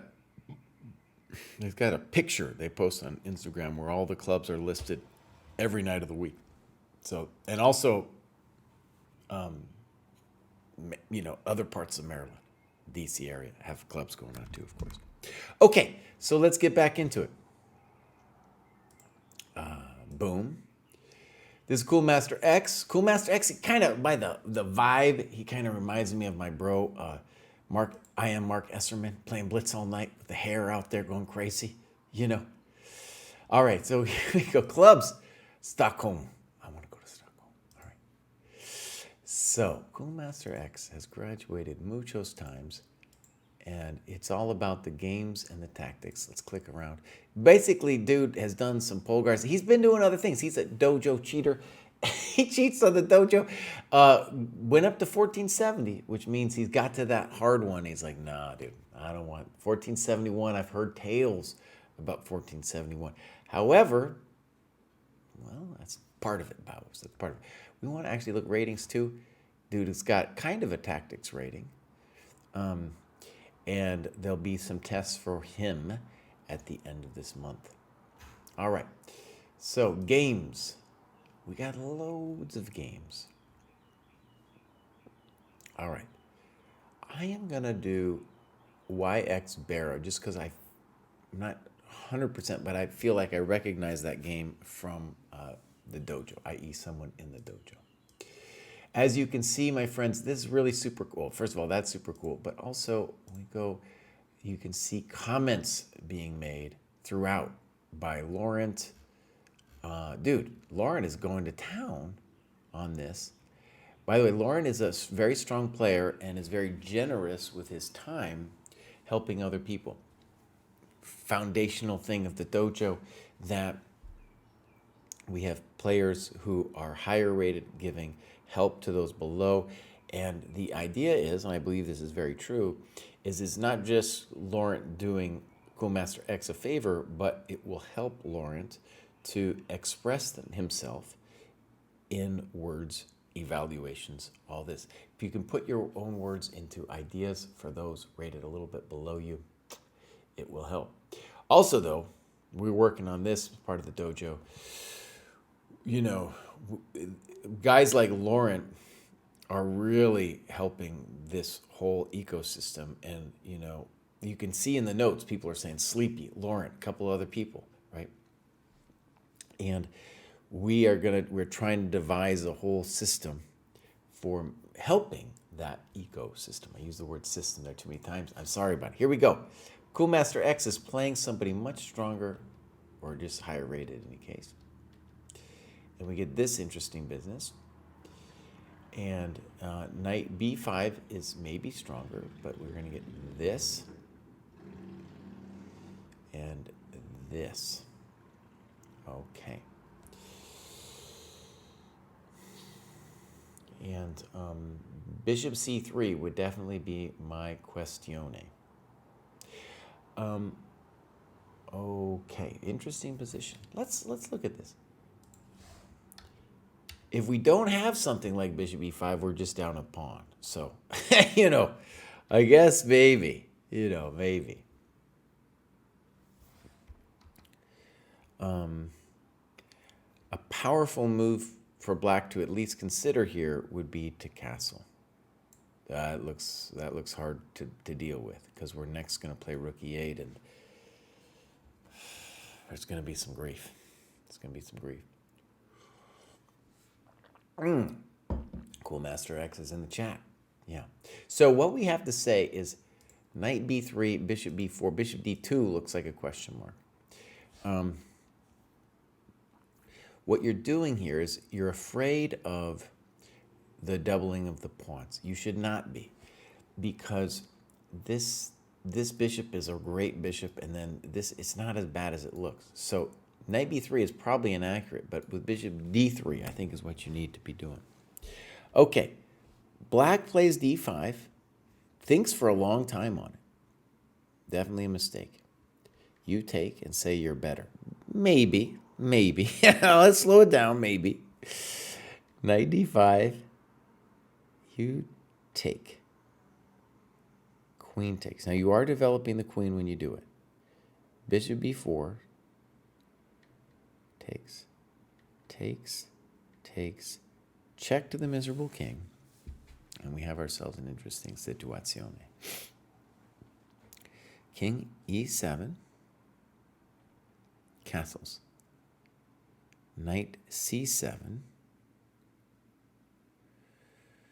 and I guess the grief is going to be that on bishop e6, we're concerned about knight c5. I think rook d8 should be examined. That's a nice move. Really cool, too, that you are winning the game of development. All right, so f6. And now you said, I'm out of here, Baus. Okay.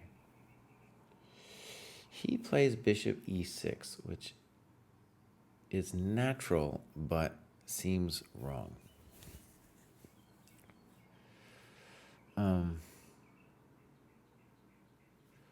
One issue for you is bishop e6 allows knight c5, right? Good move. But one issue for you is f4 is kind of like your only idea here, right? That I see. So maybe knight e6. And I believe in your position here, but you would have to find something here, right? You'd have to find something here because black is close to kind of getting out of dodge. Okay, so good move. And now he gives you this coconut.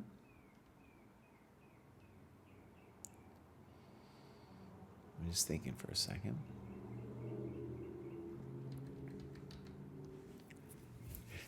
Oh, and funny, because I was thinking, what about f4? And Laurent pointed this out. Yeah, much more dynamic. And it's your main idea. So notice that what happens in the game is your rook on e1 doesn't get to play a role, but now it does. Yeah.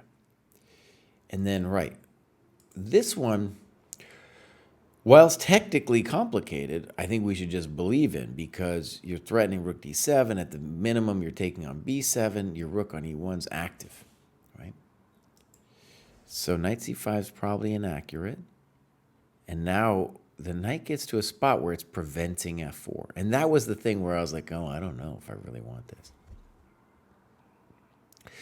Bishop c4 maybe, but you're going to have to take it in order to play f4, right?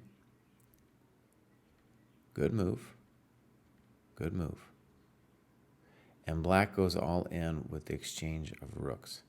Now, I don't think black should do rook d8, because it's going to help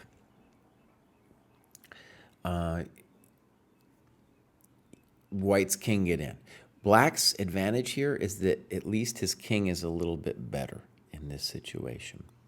So what black should be thinking about, I think, is how can I start some drama on the king side? And general moves that would come to mind for this would be h5 or g5. Black must try to induce some kind of weakness over there and then do some hoppity-hoppities, if you know what I mean, right? So rook d8, and now your king is going to be in the game. Boom, boom. This looks like a cheap threat. Your bishop was already great. King d2, exactly. g6, knight f4 is definitely a question. g3. Okay.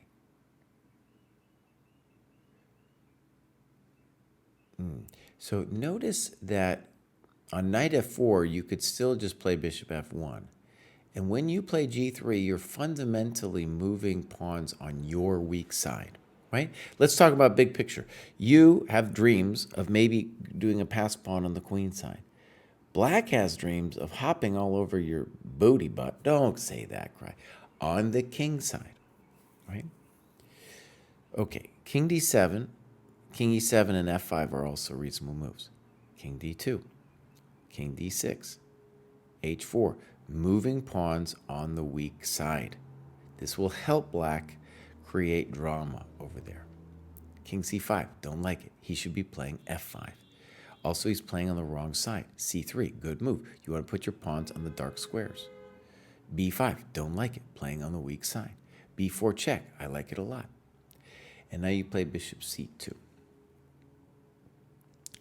h5 looks very tempting. I think, black wants to play f5 anyway.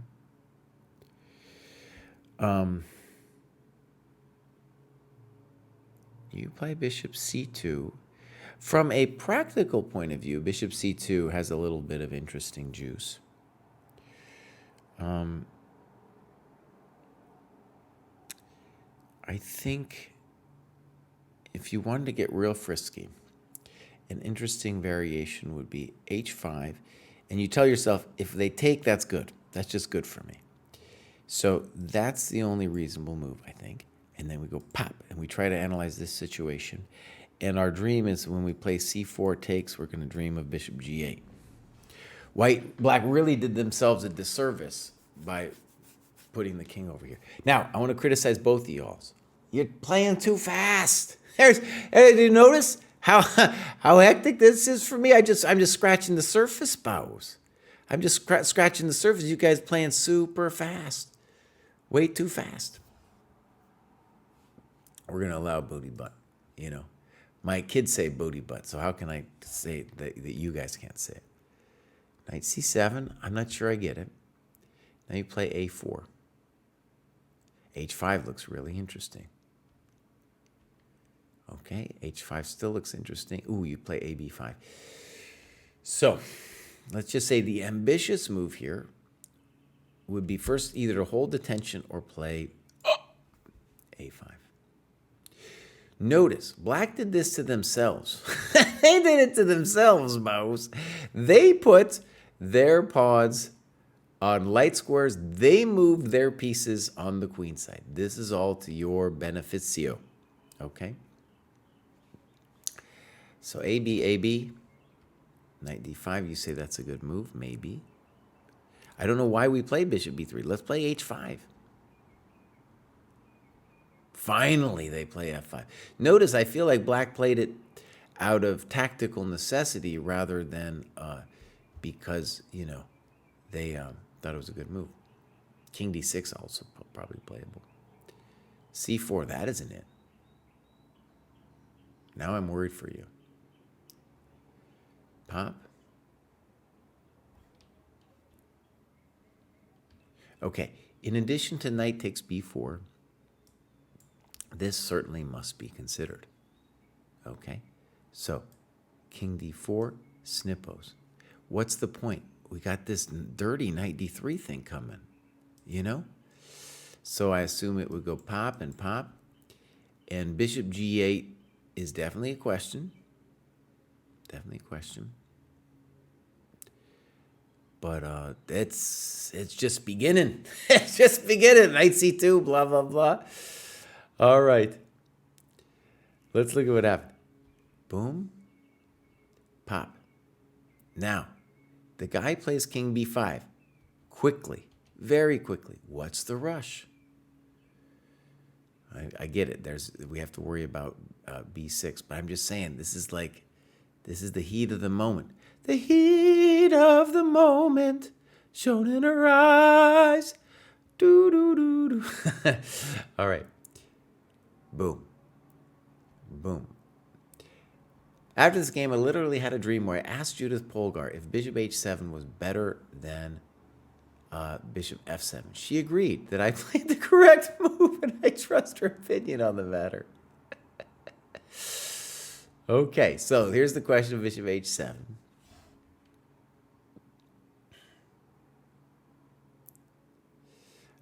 Check. Yeah, and I think if we go This is actually a reason not to play the e4 check earlier, by the way. I saw this as a game and didn't really like the look of it.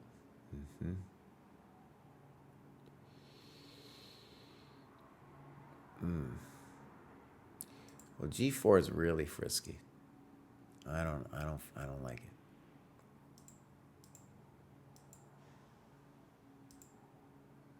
Yeah. Okay, bishop f7. We're definitely potentially losing this game. f4. We got to analyze. No, you're right. gf4 is correct. Boom. f3. I'm pretty sure this is a forced draw. I can just shuffle the bishop and the king forever. Now, it might be a draw, but you just put a pawn on a light square, which is a boo-boo.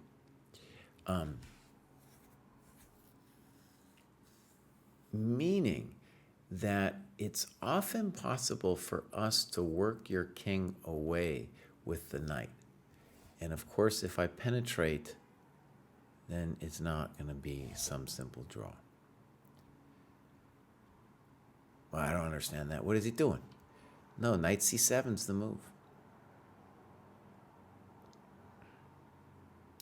Again, I don't know if this is it probably is a draw. I'm just saying, knight c7, work him around. Yeah, it's not going to be so simple for a pimple. You know? Not going to be so easy.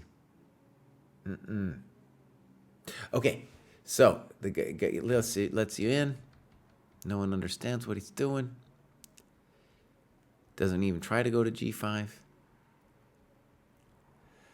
I'm shuffling. Look at it, people moving so fast.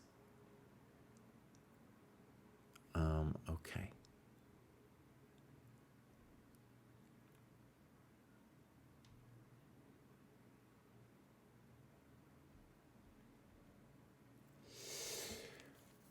And here, because I lack chess culture, I offered my higher rated opponent a draw, which he accepted. I wouldn't have given you a draw here. I would have played on to the bitter end.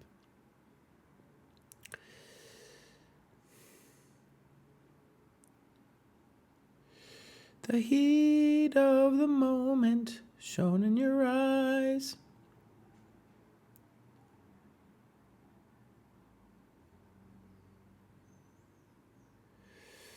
So, for example, if I play knight d4,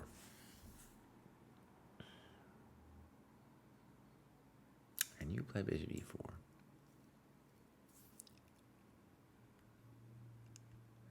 and I start cruising back, well, it's not so easy, buddy. Not so easy, because if you go this way and I come around and I talk to your taco, I find my taco there. Well, we're in the business. We're in the business. Black should never give you a draw here. Give me a 50-move rule at least, dude. Okay, cool. So, good game, Cool Master X. Next up, we have Sam. And Sam says, Sam doesn't got nothing to say. Sam does have a tactics rating, though. Congratulations. Nice, 1389 on the Polgar mate test. That looks pretty good. We got some clubs, Asian, adult, activity. Got a lot of work getting done. Let's see how they got here. Lots of endgame work.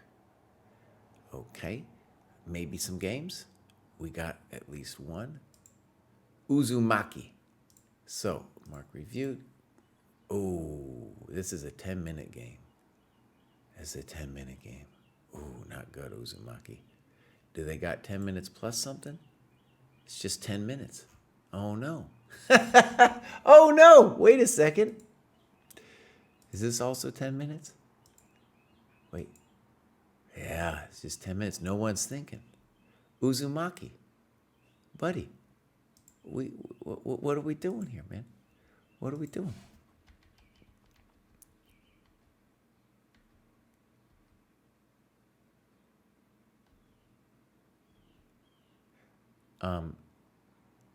You spent more time analyzing this game than you did playing it. Look, white could play d5 right now. Oh, no. And now here, we got to think first, buddy. You look how fast you're moving. Okay, Uzumaki, look. Look. It's not just that you're playing 10 minutes. You're playing this like a 3-0 game, buddy. Oh, no one understands bishop g5. This is just random. Oh, what is he doing? What a terrible move. Yeah, you got him, buddy. Okay, so Uzumaki, look, you're doing great, bud, but it's clear what you need. You need to play longer games, and you need to slow down. Look at that. Dude, you spent 3 minutes for this whole game. 3 minutes. Okay, let's carry on. Next up is Piers. It feels very British, Piers. I decided to graduate even though I haven't finished much of the cohort materials. That's fine. Yeah, I'm using my new German rating to determine the right cohort. I'll play my next OTB in October, so I've got a few good months to study some training material plans till then. Fantastic. Okay. Cool. All right, started in May 23. All right. This is great. And Pierce has graduated multiple times. His David set has gone up mucho gusto. And then tactics rating. Look at that, buddy. Killing the Polgar mate test. And he's going to have a test at the end of the month, too. Oh, these tests are working out, man. This is great. He got the FIDE boost. Got the monster FIDE boost. Probably is more accurate to stick with the German rating for the moment. Clubs. German dojo. Okay. Activity. Boom. We'll go back 1, right? Oh, he's killing non-dojo time. What are you doing? He's playing some blitz and some rapid. Okay. And let's see if he's got a game. He does. Piers Floyd against Markus Schmidt. This is definitely the one we want to look at. So mark it. Let's see if we got some times. It's okay. What's the time control, though? Doesn't say. Vereinsmeisterschaft Stuttgarter Schachfreunde. Nice. Okay. So he is playing a definitely higher rated opponent. We're going to flip the board.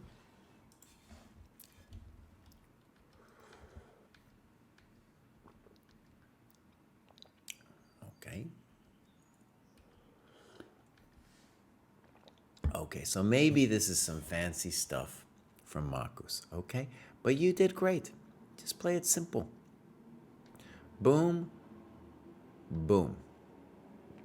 All right, so with this, we should say, hey, our F file is open, and our opponent has really not developed their pieces.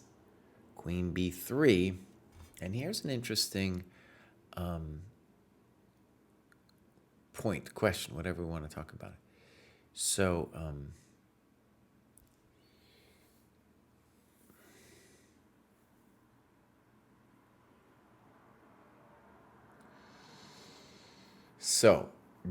D5, what we want to say about D5, okay, is that D5 is very tricky. Let's show the trick first.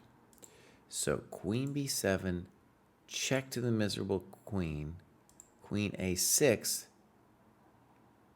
and then you've got Knight B3, and on Queen B5 you have C6. So it's a glorious trick. However, it's got to be said that D5 isn't necessarily a move you want to make in this position, because white could just kick it with a move like Knight D2, and your pawns are a little unstable over there. Now, maybe this is a cool option for you, but they're a little unstable. My question, not sure this is right. My question would be, could we give him the pawn this way? Maybe it's not so special, but let's just take a look. Here, here, forced, check to the queen. Here, And then we pulverize. Your idea, knight b3, and it's a very powerful one. You we land that coconut. Oh, buddy. Good night, Lucy. Thank you for taking my pawn.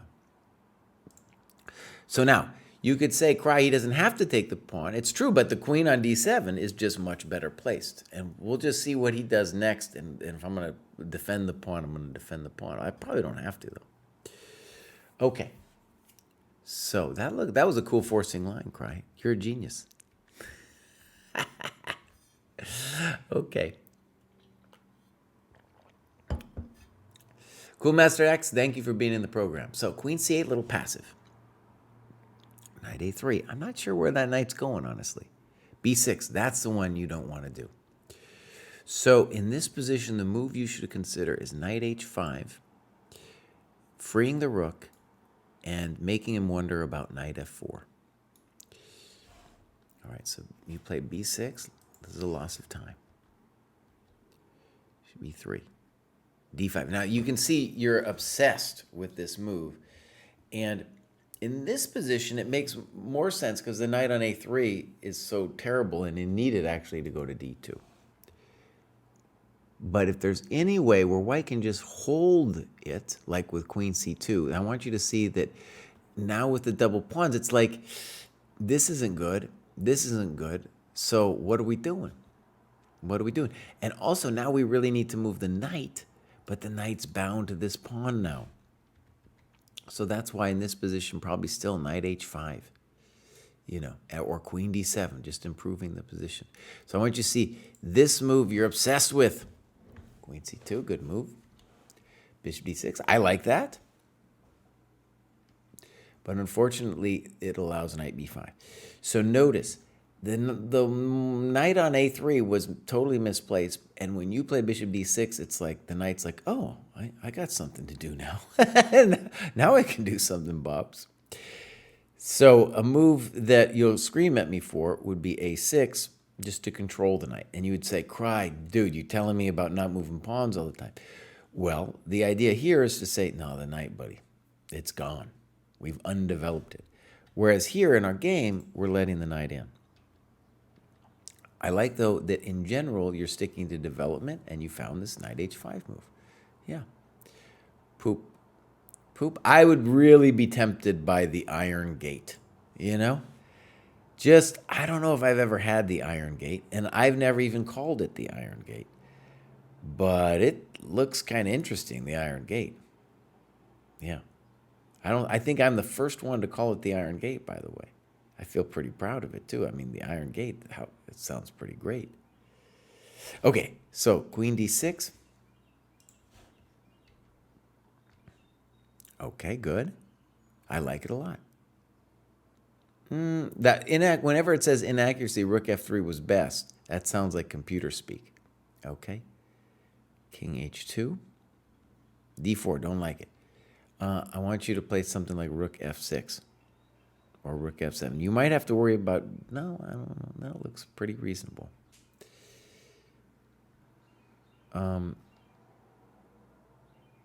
Inaccuracy, rook f4 was best. Now look, what you're doing here is you're using the computer to let you tell you things. Why is rook takes best? Because you want your rook to be open. Right here you're killing Mr. Rook. I'm not sure about e5. Does not look correctamundo at all to me. You say thank you for the pawn. And now you play c5. Now definitely f3. Just on the basis of just looking at this dude, we want to play f3. Bang.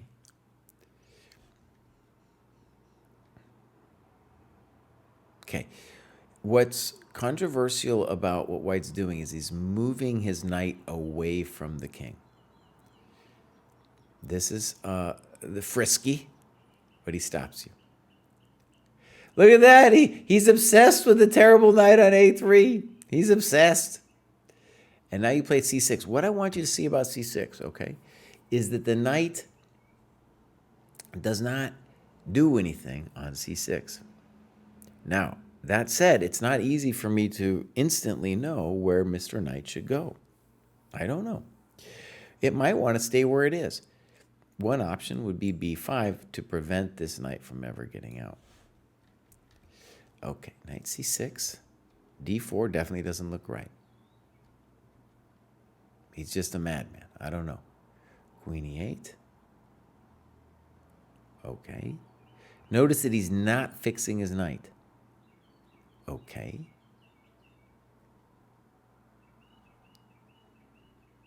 He's finally fixing his knight. He's fixing his knight. Okay, these moves are being made very quickly, or rather, you're not writing anything about it. Things need to be said. White needs to fix his king, for example. Does this do anything? I don't see it. I don't see what it does.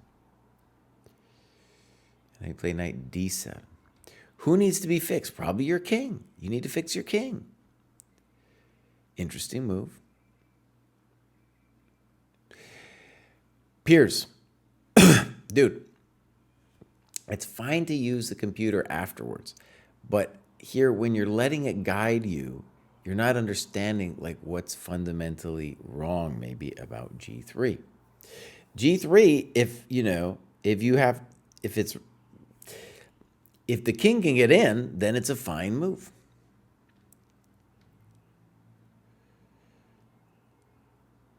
Knight e5 was best. This isn't helping. You need to do it yourself. The problem with knight b6 is because it's not active. You're not doing anything. Weird. And now, you played g5, but now you've activated his king. Okay.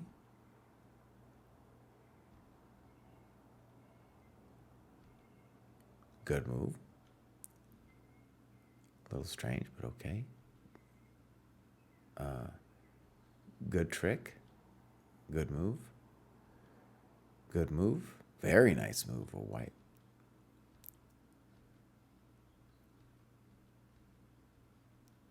Yeah, white's putting a nice endgame together here. And now you're host. No, this is completely lost, though. Completely lost. Okay, Piers, very simple. Try to do it first by yourself to understand what's wrong with these moves. Okay? Yeah. All right, good. So, pop. I think we got one more, and this is Peter's BJ. Are you serious, buddy? Are you serious? You want me to say that out loud? I just did. Okay? I just did. This is my first graduation from the dojo. I have played chess since I was a kid, but have always failed to progress. The dojo is great because it provides me with an ironclad, old-school structure. I love the emphasis on playing and analyzing classical chess games without the aid of computers. I enjoy reading the assigned books, and I like that chess, for the dojo at least, is not synonymous with blitz openings or increased screen time. It's nice to turn off my computer, for me too, buddy, and engage a book and a board and my rudimentary thoughts about that which sits before me. More than anything, the dojo's given me a new way to think about chess, ironically, irrespective of rating gains. Okay, great. Let's check out Peter's. So we're going to follow, and dude's done great, 1163. Look at the tactics rating. Dude's got it. Nice. And it fits pretty well with their actual rating, which is comforting. Comforting for our new tactics tests as a gauge of someone's ability. This would suggest, for example, that his tactical ability is a touch higher than stuff that's going on in his game. All right, let's look. Very nice analysis here. This is posted just a couple days ago. 30-30 game. Markets reviewed. And here, look, we had so many of these yesterday in the under 1,000. People online who are distracted aren't even thinking. So this person he's playing against is playing it as a blitz game. Why aren't they playing blitz? No one knows. All right, so this should be our competitive advantage, but it will also be a challenge because we will be encouraged to also move quickly just because they're doing it. And we'll have the same problems being online, you know. So, good, good, fine. Bishop e6, I think, is a mistake. Okay, so the problem with bishop e6 is it looks like it loses immediately to this pawn trick, trap, whatever you want to call it. So more correct mundo would be castles, or maybe, yeah, let's just say castles looks more correct to mundo. So bishop e6, b3, they don't see it. Castles, they still have d4. h3, they still have d4. Rook e8. Okay, now they do not have d4 because you would have a trick with knight takes d4. Castles, queen d7. Now I still think d4 is going to win the piece though, right? Boom, they finally see it. Oh, they don't see it. They don't see it, Mouse. So I want to stress that this pawn fork is fundamental to anyone's chess progress because this is just a pawn fork that happens, right? So pop, pop, pop, and you can win a pawn, but we're going to win a piece. And in both the under 1,000 tests that we're creating and the 1,000 to 1,500 will definitely have a lot of this kind of basic thing. And both players that in this game were not aware of it. Now, taking it, I don't understand. Because look, when you take it, he's going to tempo you. But right here, you just a free pawn. Thank you very much. Oh, thank you. You got to at least say thank you when they give you that. It's a tasty pawn, too. You're going to start talking to his king in a little bit. So, bishop b7. He goes back, and now you take it. Rook e1, mistake. This was the critical position. No, the critical position was already. But okay, what was best? Should I play bishop g2 or rook e1? First, was there a combination hovering? Well, you definitely can win a pawn on d4, and you did it. Fine. I would say that it is more accurate to leave this tension here, because anytime they take, our queen is the vampire who's going to come to the wedding, right? I'm not convinced by bishop e3. You now could apply for this thing called pin and win. That looks deadly right there. Rook e8, buddy. What is he supposed to do? You're killing him. Pin and win. Bishop takes, queen takes, rook e8. This is very frisky because he can win a pawn. Here. There, okay. I like this move because it restricted the king's movement and threatened white's knight. Okay. Knight b5.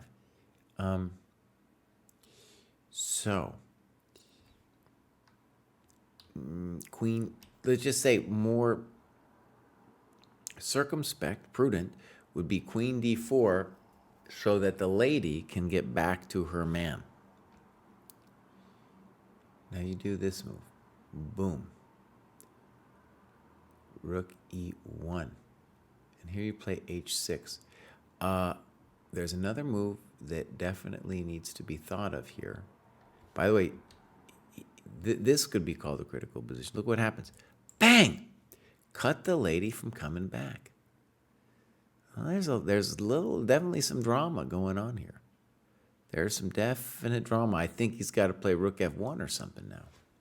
You know, not so pleasant for a peasant.